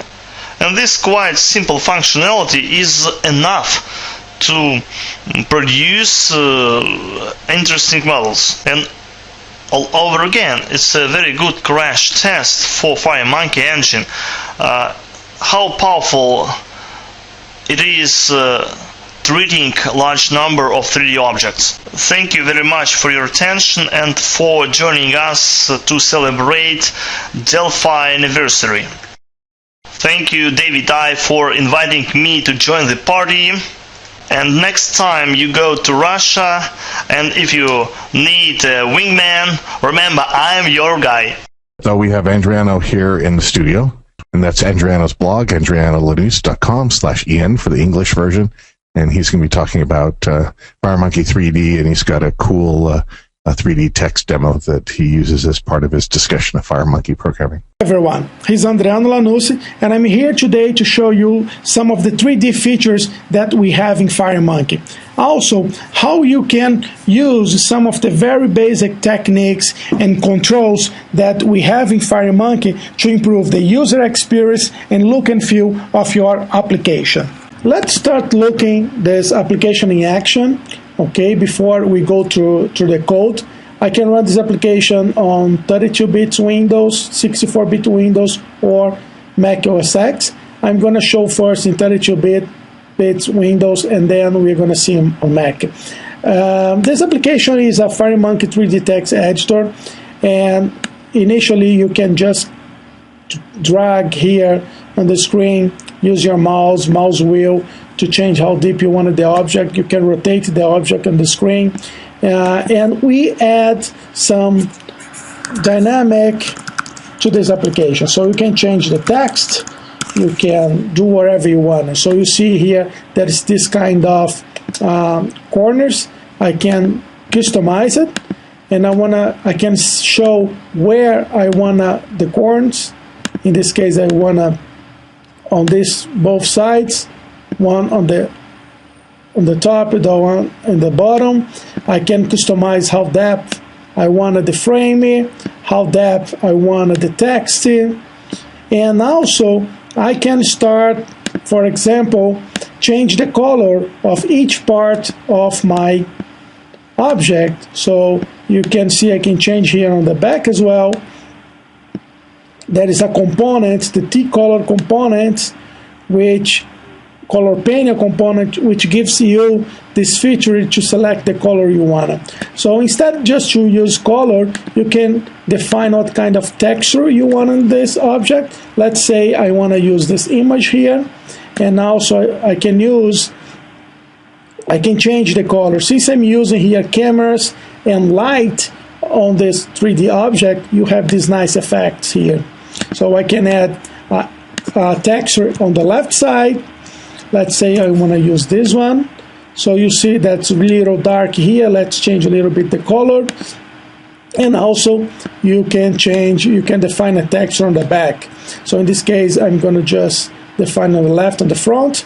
I can customize the text, the color of the text. I can customize the part inside, which I call left here on this program. And you can change the texture as well. So you can define a texture to this text here, to the 3D text. Okay, you can come here, decide to remove the text, you just add it. And if you wanna, just to give a better idea of these 3D objects, I added this option here that you can change the color of the background. But at the moment you wanna export the image, you're just going to export this part here. The background is not going with your final image. Okay, so instead only to use you see the mouse here to change how depth and rotate the object. You can use these nice controls, which is a track bar here, and also you can use this small circle with the arrows, which it's very similar what you have in Google Maps, but we added this nice effect, glow effects here on the objects to give you a much better look and feel. Okay, so this is some of the things you can use. So when I'm rotating the object here, I'm not rotating the object, I'm rotating the cameras I have around this object. This is one of the things I'm going to show you on the code. So I can just go here and export the object as a PNG file. And after you export this object as PNG, you just can open and see how nicely it is, this object here on the screen. Okay, so anything you change, you can just go back and export again. You see these nice cracks here on the object, and this is happening because I'm running this application on a VM, and the VM doesn't have support to anti-aliasing. Okay, so in case you want to see this image perfect here, you have to run in a physical machine, and I'm going to run the Mac on a physical machine, which is my host here, and you're going to see the image perfect. So let's double click. So that's the object. So you don't have this anti-aliasing problem with the final image. Okay, because that's FireMonkey handle for you, because you use in this case here GDI Plus or Direct2D to handle on Windows. So that's my application running on Windows. Pretty nice, right? Now let's take a look and see this application running on Mac.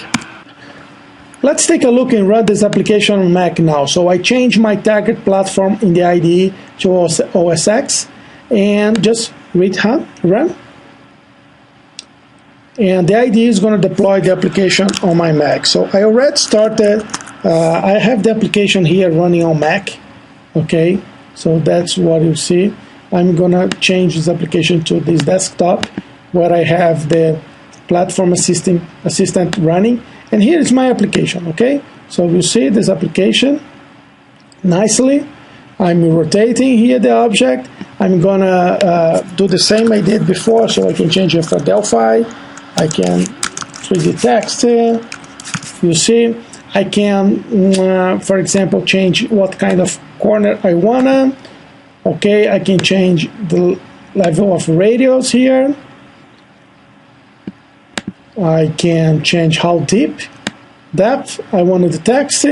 I can define a texture to my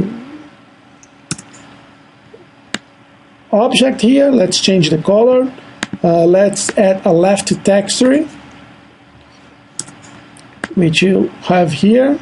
Okay, if you want to decide a back texture, you can just select this picture here. I have a nice picture of this BMW car, and we can change how deep you wanna. You can use the same controls. You can rotate your object, and also one of the nice things I did here to show you that you can have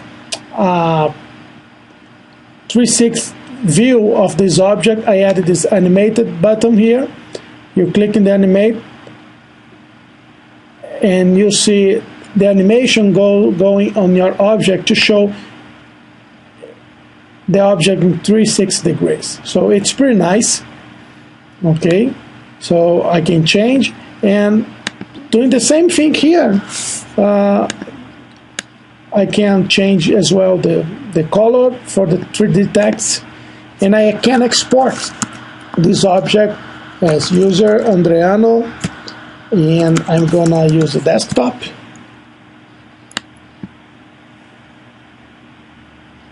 And it's exported on my desktop here. I got the message. Let's go on my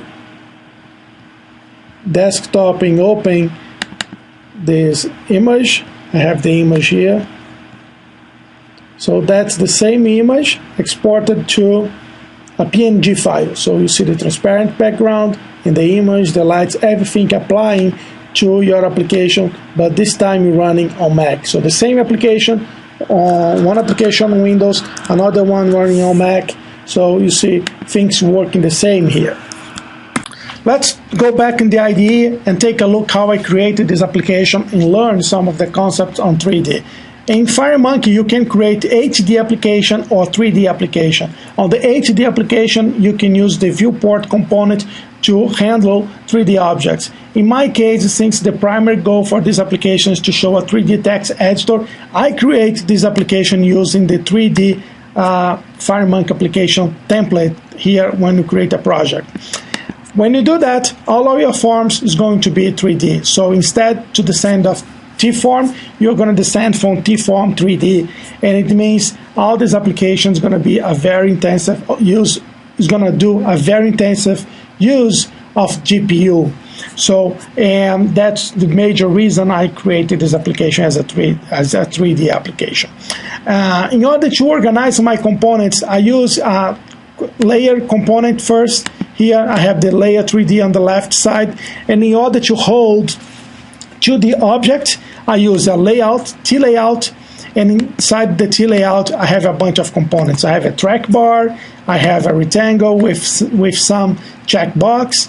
Here, very interesting, this is a list box where I have 4 items. When you see here on my corner list, which is the T-list box, I have 4 list box items, and inside each list box I have a layout. I use the layout to organize the rectangle on the middle. Why am I using that? Because instead to draw or to import some image in my application, I just use the layout and I embedded a rectangle inside layout to show the exactly same type of corner here.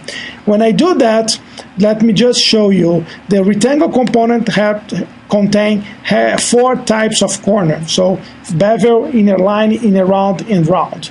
In this case here, in this item is round, and to show you that this is a full rectangle, I just came here on my layout and I changed the property clip child to false, and you see the full rectangle here. Since I don't want to show the full rectangle, I just want to show the corner here. The position I have of these components is like just the left top corner of the rectangle, and I change it to through the clip children. So that's the same principle I'm using in all of the list box items here. Also, I'm using some of the other components here, which is the T-expander, and this is a pretty nice component because you can add a bunch of components here inside, and in design time you can expand or not. This is very similar to the VCL T category panel. Okay, here these 3 components, the list box. You see I just defined 3 columns. For this component, you see that the T-list box is very powerful in FireMonkey. I have a color panel which gives me the color the user is selecting here. I can just write an event on change and pick the color I want.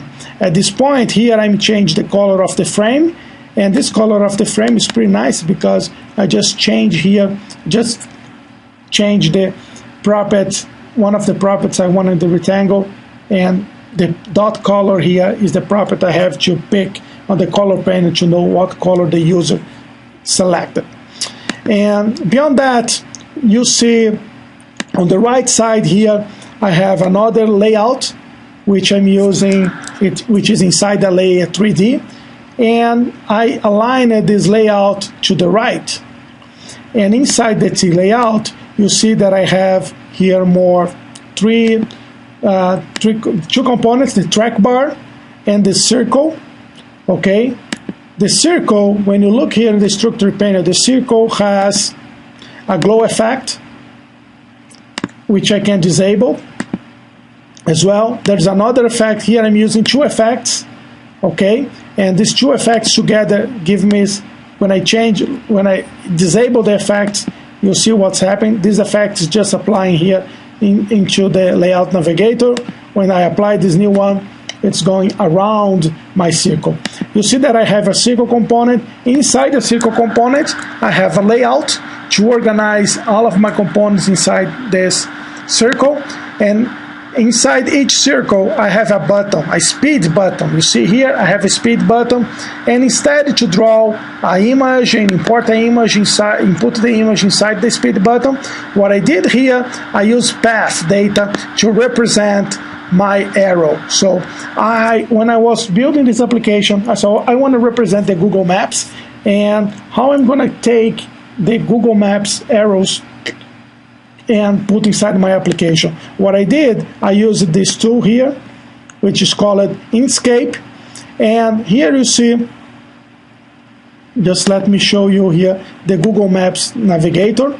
What I did here was pretty much draw on top of the original Google Maps arrows, my arrow. And when I did that, I just come here and export this coordinate as a XML. And just take the attribute T, and I copy this attribute here. Let me just show you. I remove this one, paste, and then I have my arrow here represented. So the same thing I did, I just rotate, in this case, the arrows to the other position, to the left, to the right, and down. And the color I'm defining here is going to be the color going to be used on my application, on my arrow. So since I define it and I add this arrow inside the speed button, when I click here on the arrow, the path component has a on-click event, but where I'm going to click is on the bottom. It's not on the arrow. So to make that the click on the arrow reflect on the button, what I did was just change the property hit test to false, and when somebody click on the arrow, they are going to be clicking on the button. So when you run the application, let me run the application again here on Windows. Let's run it as a 64 bits, just to show you that you can run as well as 64. I'm going to compile the application. I have this nice effect, which is part of my style. And when I click here and I keep the mouse button down, he's repeating the event. And this is repeating the event because I just enabled the repeat click property here on my speed button. That's some of the things you can do and some of the things you can create with the FireMonkey editor. Let's take a look now at the main part, which is the 3D objects, how I rotate these objects, and this kind of thing. First, I have here the object organizer. The main object is the rectangle and the 3D, text 3D. The text 3D is under rectangle, and the rectangle is under main, under the dummy. The dummy is just a layer around my object that's going to make easy for me to rotate all of the objects I have inside. Okay, and in order to view this object on the screen, so I have to change the position Z here. And if you decide to rotate the object, you can rotate here to the properties, and also you have on the designer all of these options here to click and rotate the objects here if you want. In my case, I'm not only using the main dummy, okay? I'm using as well here a camera. And let's move this camera up front. So I have a camera here. When I rotate the object, you see I rotated the objects. I'm not rotating this object. I'm pretty much rotating the dummies, okay, which is around the camera. It means, in other words, I'm rotating the camera and the light is under the camera. So where I move the camera, the light will follow my camera. That's why you see all of these movements here happening. So let's go back to my camera minus 30 originally. Let's move my object here to 0. And on this layer here, I implement a few events. The first one is the mouse wheel, which see if there is no animation running, I'm doing here is pretty simple. What I'm doing is I'm calculating the new position vector for the camera, and this is the how you calculate that. I update the track bar with the new value for the camera. And I use these 3 events here: on layer, mouse down, mouse up, and mouse move. And these 3 events are responsible to rotate the object. You see here, I rotate the 2 dummy objects, which the camera are under this object, and the moment I run these objects, I rotate the dummy X, the dummy Y, in different directions, and I have this nice effect that I'm running around the objects. That's pretty much what I do here in this application. When you see this animate button in action here, you see animation happening, and the animation is pretty simple. I defined 4 animations, and I just call the method started.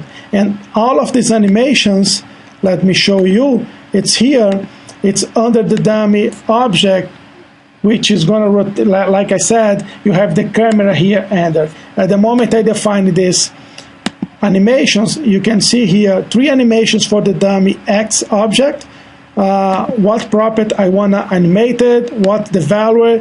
That's going to start from the current position. It means no matter where it's, I have the 3D object, that's where it's going to start the animation. And the main animation is this one, which is the dummy under the dummy Y. I'm going to rotate the angle Y 360 degrees. Okay, and then I can define what kind of interpolation I want, what kind of animation as well, and you define that for each one. For example, this animation is going to be running during 6 seconds, and all of these 3 animations will happen in 6 seconds. You see the first one happen 2 seconds. The second one is going to be 2 seconds, but it's going to delay 2 seconds to start. It means it's going to start only after the X1 here. And this one, X3, is going to start only after 4 seconds. That means I'm waiting these 2 animations here to start. As a result, you have this really nice application. I'm not going through all of the code here. The source code is going to be available pretty soon, and you are going to be able to take a look and see. That is no secret. It's pretty much change the properties, work with the controls, having control of all of the components on the screen, and that's it. So that's not difficult to work with this application to make this stuff here. It's pretty simple, and that's so simple because FireMonkey is easily to use, right? The source code for this application will be available soon at the Red Studio repository Subversion. You can use the short URL to access that. And if you have any question in the meantime, please send me an email, follow me on Twitter. And also at the moment I provide the source code, I'm going to write a lot of blog series about this application because there's lots and lots of stuff that you can learn from this application. Okay, thank you and bye-bye. Andriano, thanks a lot. Yeah, thanks everyone. Yeah. And again, stay tuned to Andriano's blog, which is www.andrianolanus.com/en for the English version. Now we've got Anders Olsen, and Anders is here in the studio as well. Hello. So since we're doing, I'm doing a little bit of visualization of math here. Here's a math function to generate a 3-dimensional heart surface. I haven't had time to debug this properly, but for whatever reason, it doesn't quite generate a heart for me. Of course, it only generates half of it. but it does kind of look like it, it's got the right shape here. I'm not sure what's happening down here. Or Hello Kitty. It sort of looks like Hello Kitty. Yeah, there you go. Yeah. Well, you can use this thing for, as a mold for your kind of heart-like chocolates or something. So there you go. So anyway, this application started out as a visualization for mathematical functions. So here's one. We can rotate around. We can turn off the grids. See what it looks like. From top to bottom, inside out, underneath. And spin it around. See what's going on here. There's a text in front as part of the 3D scene as well. Here's another surface. It's kind of a saddle-like thing. Here is something that's equal on in all four quadrants here. And of course, I had my modified heart in here. So how does this work? Well, I wrote a couple of articles here on EDN, visualizing mathematical functions by generating custom meshes using FireMonkey. So the goal, of course, is to generate this mesh. So we start out by generating the wireframe, and in this case, we're traversing X and Y, and for each little piece, we imagine that we have a square. We cut the square in half, and we get two triangles. And of course, a mesh is generated by triangles. You've heard of the GPU using triangles and all that kind of stuff. So we get four corners of our square, and the triangles become P1, P2, P3, as well as P3, P0, and P1. Those are the two triangles. We compute the function value, whatever it is. In this case, it's x of sine x plus cosine of z. So we generate values for each of these points, and we set up the triangles, tell it which points belong to which triangle, and finally we assign the colors to it, or the point in the bitmap, this HSL bitmap, if you will. So that texture assignment is done here.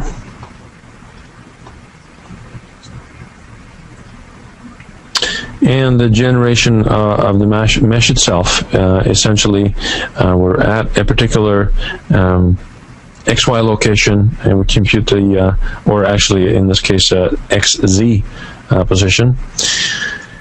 And we compute the Y value. Like I said, we assign the points to the internal vertices buffer, vertex buffer vertices. We assign the texture, and we tell it which points belong to which triangle, and loop over all X's and all Z's, and that generates a mesh. So it's fairly simple code to do that.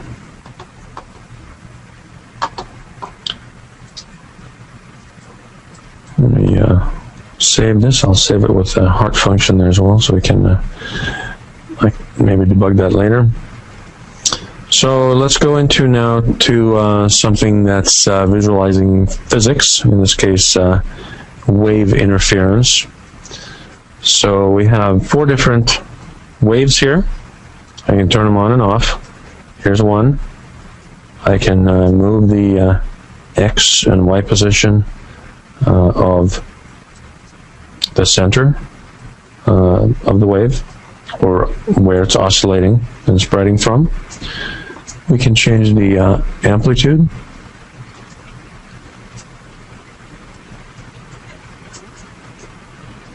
We can change the wavelength.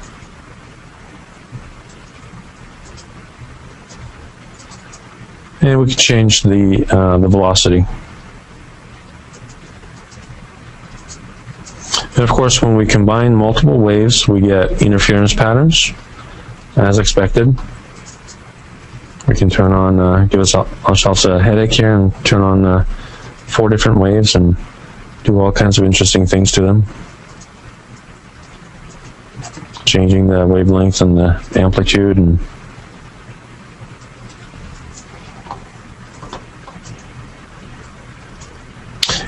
the way this is done is we have, when we start out, we have 4 different waves. The parameters are amplitude, wavelength, position X, position Y, and speed or velocity, if you will. The only difference to start is the X and Y center on each one. And then the wave function is simply the amplitude multiplied by a sine function. The sine function in turn depends on the wavelength, the current X and Y, as well as the center X and Y, and finally the velocity and the time.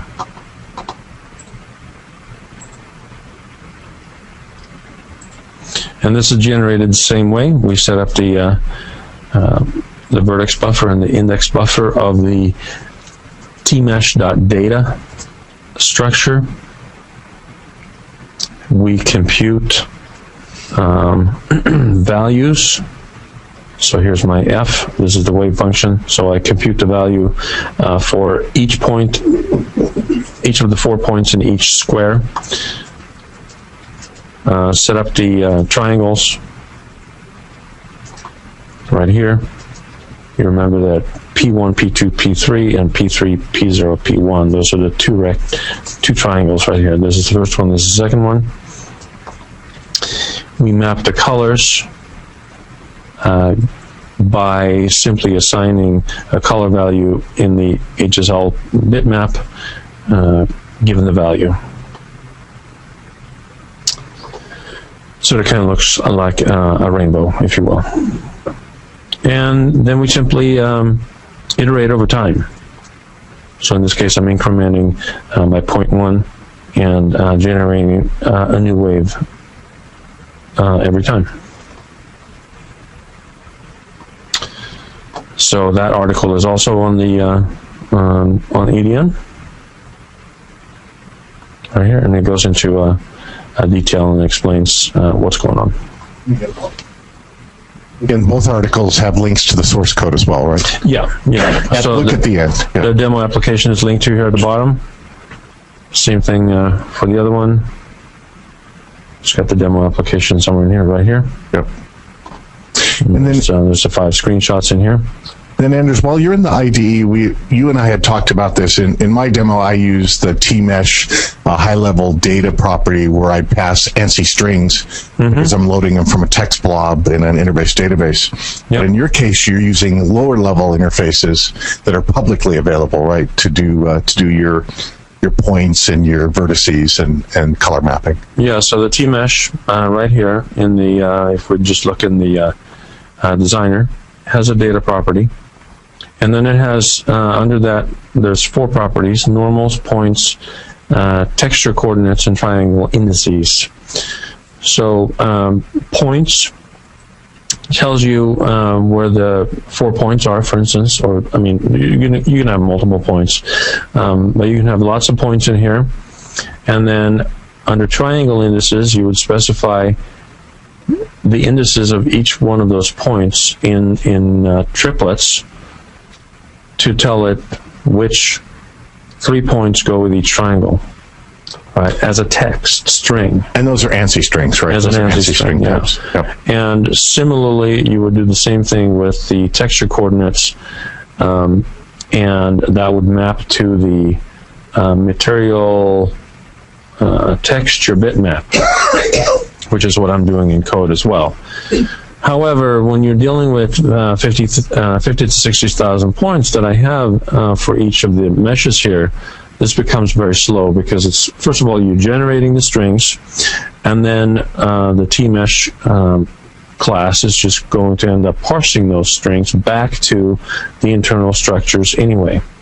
So it's easier and much faster, in this case about 60 to 65 times faster, to simply use the vertex buffer and its properties, vertices and text chord for the points and the texture, and then finally the index buffer for the triangles. Yep. Especially when you're doing that wave interference, right? I mean, yeah, when you're generating meshes all the time, just to you know, I don't know if my example is the most efficient, but you know, when you're doing lots of things over and over, you definitely want to make sure that they perform as well as they can. Yeah. So then we have, let's see, which one is it? This one.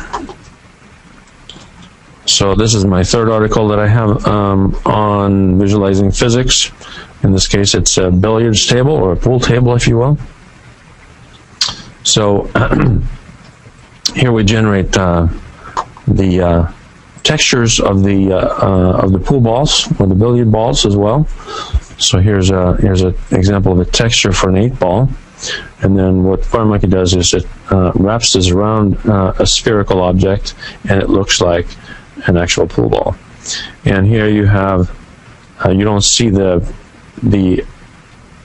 outline of it. One can barely see it here, but it's basically white here, and then there's the stripe in the middle with the numbers on it. Stripes and solids. Yep, exactly. So here's a screenshot of the pool table, and if I can bring that up in the IDE, when we run it, this is a perfect scenario, so we can see that it's perfectly symmetrical. If I set it up so that we simulate imperfectness by randomizing the masses of the balls just a little bit, I think it's plus minus 5%, then we get an imperfect collision, which is typically what you see, of course, when you play pool. What? There's no perfect billiard balls? No, probably not. I think the felt is the worst, usually. Okay. The balls are usually reasonably round, but you know, there's always imperfectness in those things in the real world.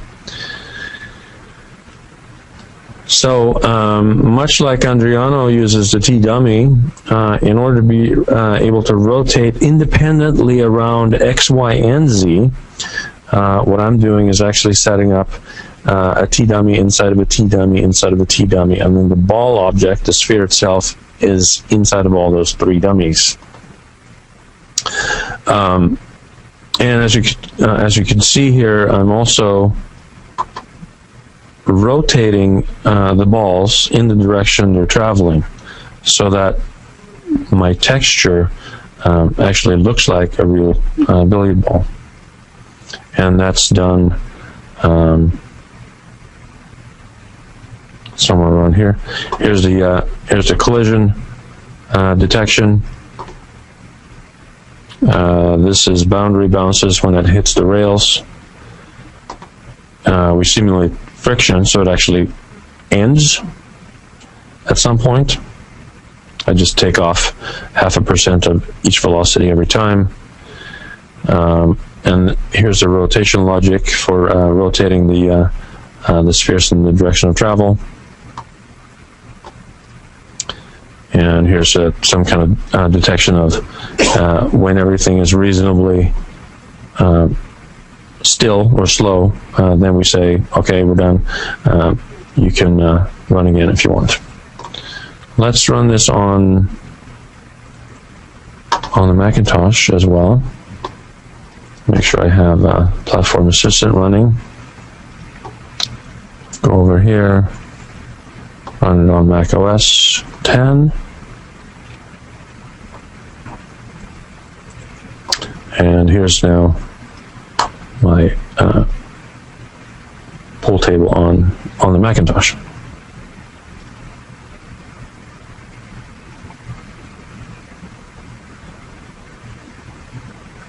As you can tell, the ball, you may be able to tell when you go to webinar that the balls actually render much nicer on the native hardware. That's because anti-aliasing is not supported by the virtual machine. So they will look much nicer on the real hardware, the native hardware. Obviously, I'm running on a Macintosh here in order to be able to show both. If I had a native PC as well, native Windows, I'd be able to show anti-aliasing working perfectly on native Windows as well.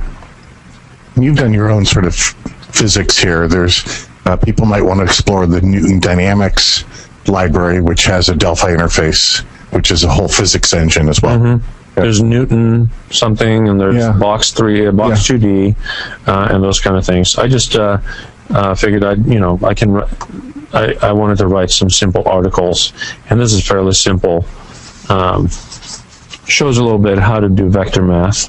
Vector 2 distance, of course, is very simple, but the vector 3D dot product, the adding a vector, subtracting a vector, scaling a vector, those things are in here as well. You could use this in business apps, right? You see, like, turning of pages, adding some inertia or some physics to the way a page turns, a little faster at some point in time, some slower, and then it sort of tails off at the end, for example, or flipping through records in a business app, or you see that on things like iPhones where you slide things, you slide pages or slide the lists and so on, how they have sort of an inertia or physics to it. You see it in Windows 7 as well. Sure. Yeah. And you can do that in FireMonkey. So the fourth one here is a demo that I haven't written an article about, but I will. This is a Kepler system, like you mentioned earlier. Kind of a quasi-solar system, if you will. I just picked a couple of bitmaps and stuck them on spheres to make it look like planets. They're obviously out of order, out of scale, and all that kind of stuff. But it's your own. It's the Ender's Kepler system. It's a Kepler system. This is my view of the solar system. That's correct. Of a solar system. Exactly. So here's my Earth and my Moon. I have Jupiter on the inside, and then Mars. Right? Completely invalid view of the world, but hey, that's me. So there we go. Now we can start the simulation. We can see that it's traveling in a plane. The ecliptic. Yep. Rotate it around, and we can see the moon spinning around the Earth, like here. You can see the elliptical orbit here. This is obviously not how the moon rotates. It's much more of a circular orbit. Then we can do something interesting, which is we can imagine that we stand on the Earth and look at the sun. And here we are standing on the Earth looking at the sun, and we can see all the other planets.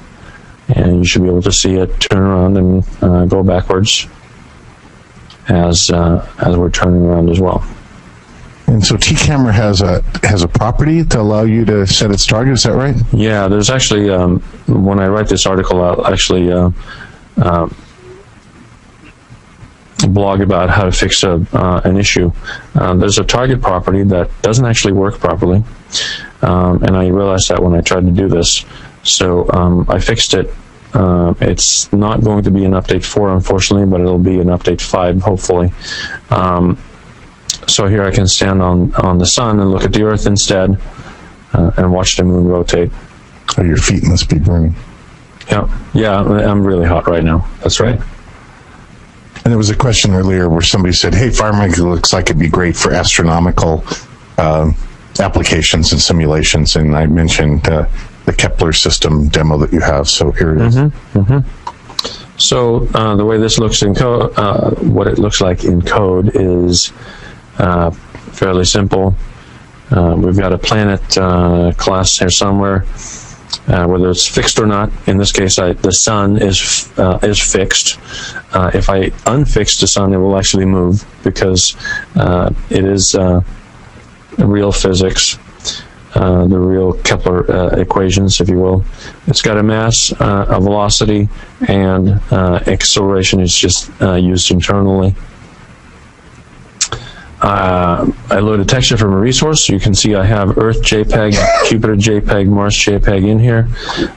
Loading them from a resource. Very similar to what you do under Windows. H instance exists on all platforms. You give it a resource name, and you create the bitmap from that stream.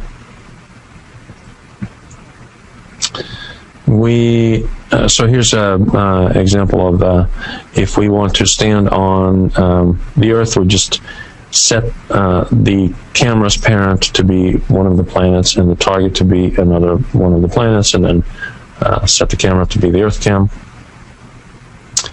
When we create it, we create a bunch of planets, in this case 4. Or 5 actually, including the Sun. And as you can see here, the Sun has a mass of 100. The Mars has a mass of 1. The Moon, for simplicity, has a mass of 0. If you've ever done this kind of stuff, it's actually pretty hard to get a random solar system or a Kepler system to be stable when you have multiple planets in there or objects that are rotating. So if you remember your physics, this is the force that's acted on a particular planet.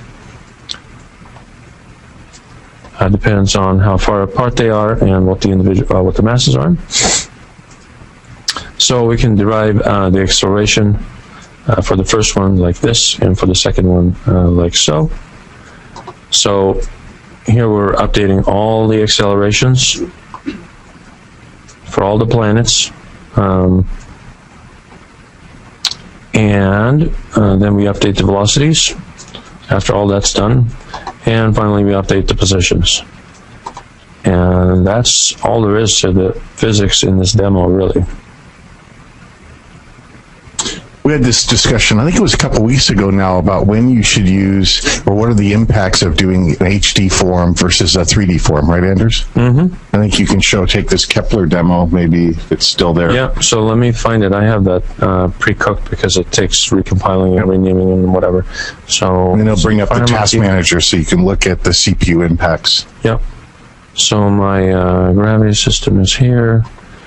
My Win32 is in here, and here's 2 pre-canned versions of this guy. So we're just going to see an example here of this is a 2D or an HD form. So in this case we have there's a form with a bunch of buttons on it, and then it has a viewport 3D on it. And the viewport 3D is what does all the 3D rendering in this particular case. And if we started the simulation, we can see that we're using plenty of CPU. We're at about 30 to 40%, depending on where we are in the simulation and how much is visible.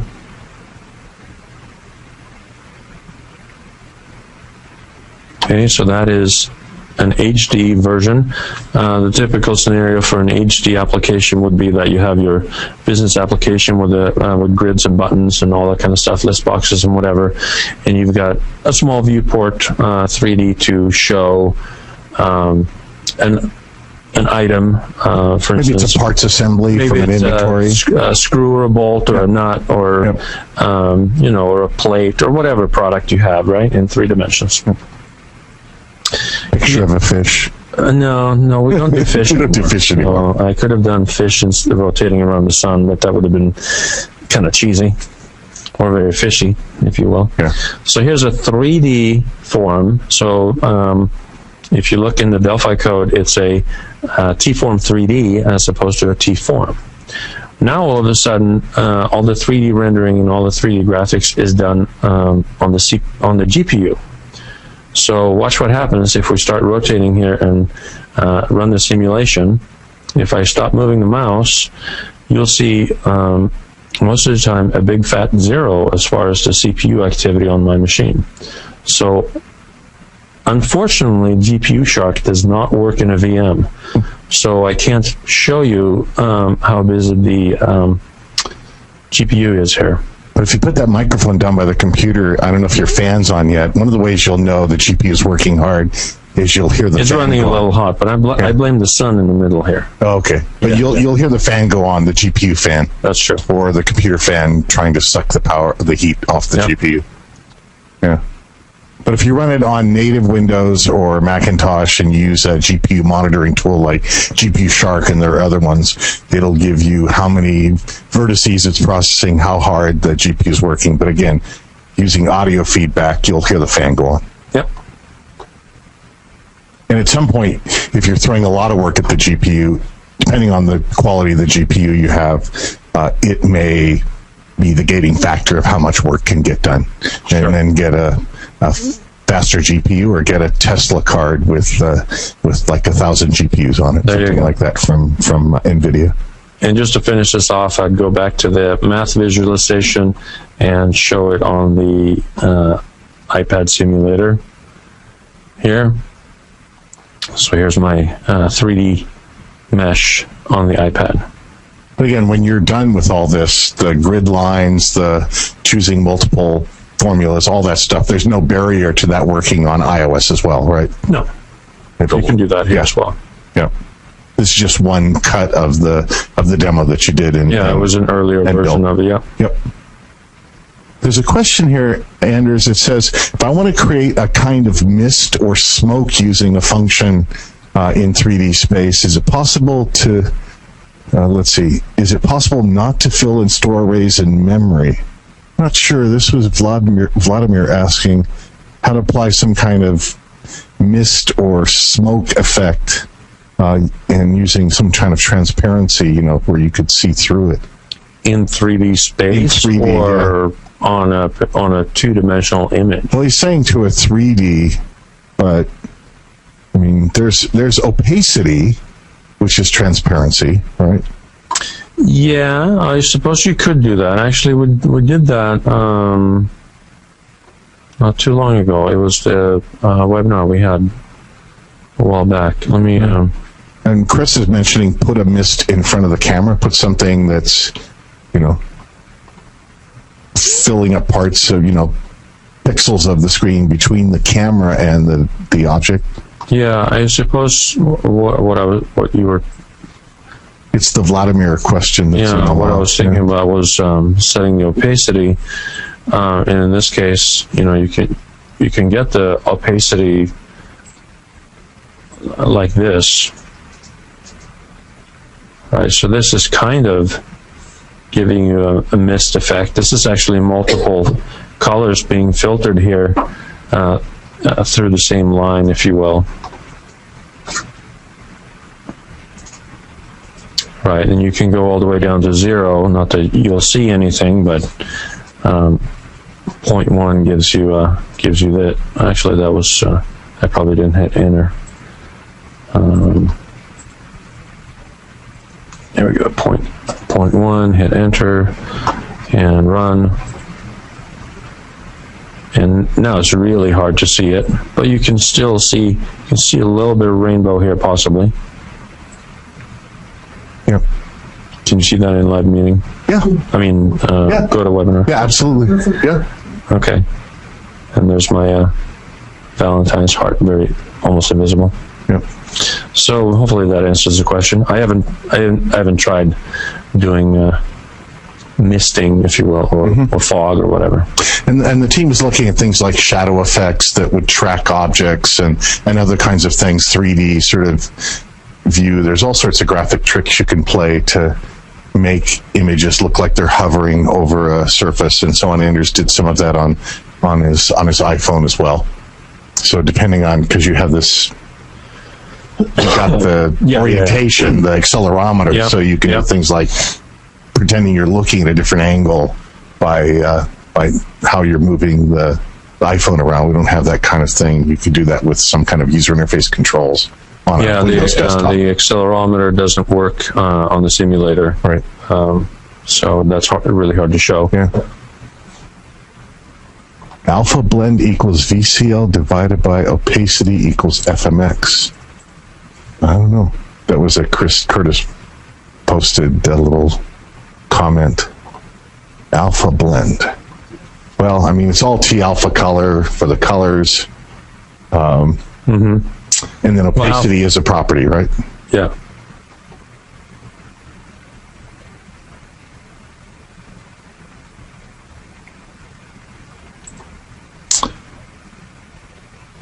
Yeah, did you see that? It was sort of... Oh, I see. Opacity is the transparency of the object itself. It's in the alpha percentage, right? The blending of the colors happens automatically since you have other colors. You're seeing through a bunch of different layers of different colors, and FireMonkey is doing the blending. Yeah. And opacity there is a percentage, right? It's a value from 0 to 1. Yes. Yeah. 0 is invisible. Percentage, yeah. And 1 is non-see-through. Right. And one thing to note, I don't think we pointed that out in some of the earlier demos. In the Object Inspector, if there's a little film strip in front next to a property, that means that property can be animated by an animator object. That's correct. Just gives you a little visual feedback. And you can select a property and you can choose to either set a value, or you can say create an animation there, or you can drag an animation from the tool palette as well. So again, look for the little film strip in the Object Inspector. Mm-hmm. And the pull down or right mouse click in. Just go to opacity, for example, in the Object Inspector. Is it the pull down that brings up the menu? Or is it right mouse click? Yeah, I can. There it is. Yeah, so just down and there's create a new animation. So now I have a float animation here. I can. You can set that, or you can auto reverse it. I can go. I have a duration be 2 seconds. I can enable it. I can loop it, and I'm going to go from 0. Actually, let's go from 1 to 0, and see what happens. So it should pulsate. Right, and there it goes. Yep, it's the visible invisible method. And you can also set a trigger. There's a trigger property. So like if you're hovering over with the mouse, or if it has focus, there's other triggers that can trigger the animation. So 2 ways: drag the animation component onto the object or into the structure window, or do it by choosing a property to create a new animation or edit an existing animation. Yep. Yeah, from the Object Inspector. Let's see. Curtis came back. Just alpha blend is a VCL and FMX use. Let's see. VCL and FMX uses opacity as corollary. I'll leave that to you. They're probably similar. I don't know. I don't know too much about the underlying details, so I can't tell you if they're the same or if they're just almost the same. And then something about app stores. Stay tuned. There's all sorts of stuff going on in the world of app stores, especially with our AppWave product. Yeah. FireMonkey is for graphic functions that game designers currently use: fire, smoke, water effects, particle physics. Yes, all those kinds of effects, particle physics, other things are in our are on our radar and in our roadmap for updates of FireMonkey for years to come. Absolutely. If you want to see some more demos, here's another robot that Vyacheslav in St. Petersburg wrote. So the idea here is that this is a Delta robot with three arms, and this is your work surface, and you have an object here somewhere on this XY plane, and the robot will use minimal movements to be able to grab it, and then you can have a robot that picks stuff up on a assembly line, does something to it. Maybe it's a Valentine's chocolates that go into a box or whatever. So we'll put this demo available as well. Excellent. Thanks, Anders. Well, I just wanted to remind people of your blog, blogs.embarcadero.com/AO, lowercase a, lowercase o. And there's links there from his blog to the EDN articles and to the example downloads from Anders. One last one, data visualization with states of Brazil and mapping population data using TPath 3D. And also I've got a link there to Multitrack Studio, which is a Delphi app, and the Windows version, so the 32-bit and 64-bit version, use Delphi VCL, and the Macintosh version uses FireMonkey and Delphi. So here we have the Windows version, and then if I switch over to my Macintosh, here's the Macintosh version. You can tell because it's got the little close and minimize and maximize, and it's got the menu up in the Macintosh menu bar. But same look and feel. This one built in FireMonkey and Delphi for the user interface, and this one built with VCL, which recompiled the whole thing with 64-bit. The light version lets you mix 3 audio tracks. The other application I want to show is data visualization. What Andriano did for me is he got me census data, population census data from the Brazilian government going back to 1872. And I wanted to take that data, put it in a database, and be able to visualize the change in population by state, the different states in Brazil, including the federal district, that little sort of rectangular box down in the center right. The way I did that is I found a map of Brazil, an SVG file that had a map with all the path data for the different states of Brazil. And I loaded that into Inkscape, which is a free open source tool for doing bitmap editing and SVG editing and other formats. And it has a menu item called Edit XML Editor, where I can actually see the path data. Here's different paths for different states, and underneath it highlights there's the whole border of the country, and then we've got different paths for the different states. That's the state there, and fortunately it didn't have the names of them, but Andriano knows. Let's see which one. There's this is Sao Paulo State. No, one more, Sao Paulo State, and then there's Sao Paulo, the state of Sao Paulo. Here's the data for the path, and here's the encoding for the path data that Inkscape shows you. And it, let's see if I can grab that here. There it is. And so M stands for move to. It's a move to command. In SVG, 00 is up here. In FireMonkey, 00 is at the center of a viewport or a 3D object. So I do a little offset work there, but it moved to a certain point and then start drawing lines. And then there's a command somewhere here. If you see a C, it's like curve to another point. So you can make curves, Bezier curves around. And then eventually it ends with the Z, and that says it's at the end. This is a whole string. I take those strings for each state and I loaded them into a text blob in an interface database for each state. And then I have an application written in Delphi. So this is, just go to inkscape.org and you can download the Inkscape viewer and editor. And there's lots of SVG map files for maps of the world, of states, of countries, and so on. And then I have a FireMonkey application that has a viewport and a control panel with a couple buttons and a track bar, and then I've got some components for connecting to the interface database, a SQL query for getting the state information, the abbreviation, the name of the state, and then I have a population query that does population over time for each state. So it has a parameterized query for passing the year and iterating through all the states to get the population for that year. The source code, I build the design or the display of the states by loading from the database, doing the state query, getting the abbreviation, getting the name of the state, and I create a bunch of TPath 3Ds, one for each state. There's 26 states and the federal district for a total of 27. And then I set the parent of the path 3D for the one instance I created, say that its parent is the layout 3D. And then I set the path data or the data property of the path in the path 3D. I just take that text blob that comes from the query and I load it in this case, into the data, the ANSI string type, and then it will parse it. And since I'm only doing this one time when I first opened the states, versus Anders, who was doing a lot of visualization, especially in the wave, and he was rebuilding the mesh all the time, I don't mind a little bit of time spent in parsing these paths. Then I get the bounded rectangle of the bounds of the state that comes from the path. And you saw that in Inkscape as well. When I selected a path, it put a a rectangle around the state. I set the paths X and Y position where they are for FireMonkey use to display them inside of the Layout 3D.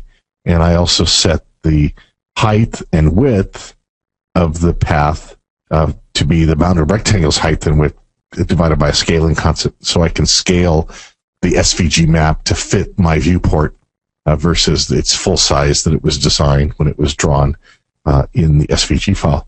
I set the material so that each state has a color, and I set the shaft ambient color to a color as well. And then I set the fill mode of the shaft, in this case, to tfillmode.fm wireframe. You can also have FM solid if you want the shaft or the side of the path 3D to be a solid color. I wanted to have it have color but be a wireframe. And then I go to the next query and the next query and next query until I've loaded all the states from the database, and then I close the database. And then the other part that happens here is to initialize. I choose the first year that I've got data, and I call this set state population depth method. And what it does is I pass in the year by getting the population year as an index into the different years, because they weren't every 10 years. There were some gaps in there in when they did census in the early years of Brazil. And I set that year value as the parameterized query. Then I open the query and then iterate and get all the population data for that year for each of the states. So I see is the state data the right one in my state array, and then I set the depth. Here's where the extruding or the depth or the growing of the path 3D. I set the depth equal to it's a float property. So I take the population, which is a varchar string type, and I have a population scale factor so that millions become depth of smaller one. I think I divide either by 500 or 750,000, for example. And the last thing to do is that, again, in FireMonkey, 0 is at the center of the viewport, and depth is the total height or depth of the path 3D that I have the shape for. So in this case, I need to set the Z position equal to a negative, because remember, in FireMonkey, X positive goes to the right, X negative goes to the left, Y positive goes up, Y negative goes down, Z positive goes into the screen or away from you, and negative Z comes out of the screen towards you. So I set the Z position for the height of the extrusion equal to the depth, negative the depth divided by 2, because the total depth is going to grow from the center of the path 3D towards the back, so it actually would poke itself out the back of the bottom of the state that's drawn, because tpath 3D is a 2D object. So I want to have it grow out into the screen, and you'll see that in action. Then I have some other buttons for doing animation and looping through the data, and also you can just grab the track bar and just move the track bar. And if on track bar change, I just choose the value from the track bar to index in the population, and then call set state population depth again for whatever year was selected in the track bar. And I have some mouse move and wheel, mouse wheel to be able to zoom in and to rotate the visualization of the population data. So let's run this example.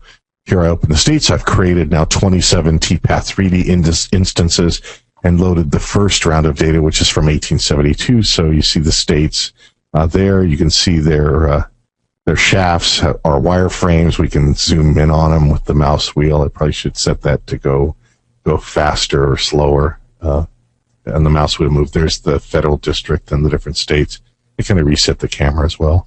And then I can move the track bar down. Right, and watch the states data extrude, and you'll see Sao Paulo population growing real fast, much faster than all the other states, and it grows off the screen. But I can always again scale it back by moving the mouse wheel down. And then I just wrote these two checkboxes: turn on a loop and animation, so it moves the track bar for me, so I don't have to do anything special. And then when it hits the end, it goes back to the beginning and keeps looping around. All right. So data visualization, moving the camera, loading data, and in this case using a Path 3D, which has a depth, but is actually a 2D object in its own right. Okay. So that's a little bit of data visualization. And again, the keys were Inkscape, FireMonkey 3D, and TPath 3D. All right, special offers until the end of March. We've got this, anyone can upgrade. So anyone who's got any version of Delphi C++ Builder Rad Studio can upgrade until the end of March and get the upgrade price. And there's the link to it. And it's also linked all over off our product web pages and website. And also, if you do upgrade or buy a new license, we have the buy one, get one free. So you can choose a second tool of equal or lesser value, and that's information is in the BOGO-info link at the bottom. So check out that. And when you register your upgrade or your new license, it will then offer you your choice, a list of choices for the get one free tool that you want to choose. Slides will be available. You can follow us. Here's all the people's blogs. I'm going to make a PDF available of the slides. We'll have the replay. We're also on YouTube and Facebook and Twitter. And again, the 24 Hours of Delphi replays, you can just search for me. That's my author ID 3934, and you'll see all the 24-hour replays are there. The Code Rage replays are on the Code Rage landing page, and lots of resources to help you get up to speed on XE2 and FireMonkey. Is there anyone offering or announcing a library of physics, engineering, graphics controls? Haven't seen it yet. TMS has their instrumentation controls and gauges and displays. They have a kit for FireMonkey that's available, and also they're doing additional FireMonkey component kits. But stay tuned to each of our partner pages for those, and I've been blogging as well when they get announced to try to get links, and also delphifeeds.com. You'll see links for announcement of components. There are several physics engines that have Delphi interfaces, but yeah, it'd be great to have FireMonkey links to those. Do you think this is the right moment to move to FireMonkey? Move to FireMonkey. It's great when it's shipped, and it's even better. We've done 3 updates with new capabilities, and there's more updates to come. I always say get started now. You want to be ahead of the curve, get started now. Look at all the stuff that you can do for business apps, for scientific visualization, data visualization apps, mathematics. You can use it today, and you can get your apps to Macintosh and to iOS. What are the requirements for upgrades? The requirement for upgrades is if you have a version, any version of Delphi, C++ Builder, that goes back to Delphi 1, Delphi 2, Delphi 3, C++ Builder 1.3, any previous version of Delphi C++ Builder or Rad Studio. If you go to these landing pages, they'll give you more information as well. When will the next update be available? When it's ready. If we purchase XE2 now, Next Gen Compiler, again, there's 2 ways to think about when you purchase. Buy software assurance or maintenance and keep renewing. You pay a little bit up front, but then it's a lot less than paying an upgrade price each time to renew. And then you get whatever comes out in a 12-month period, and we've been on a regular 12-month release cycle now, so you just keep paying your maintenance renewal each year. You get everything, get new stuff. Take care, everyone. Thanks a lot. Of course, if you have any questions after the fact, just send me an email. I'll forward it to all the different presenters or to people inside the company for whatever you might need. All right. Thanks, everyone. Bye.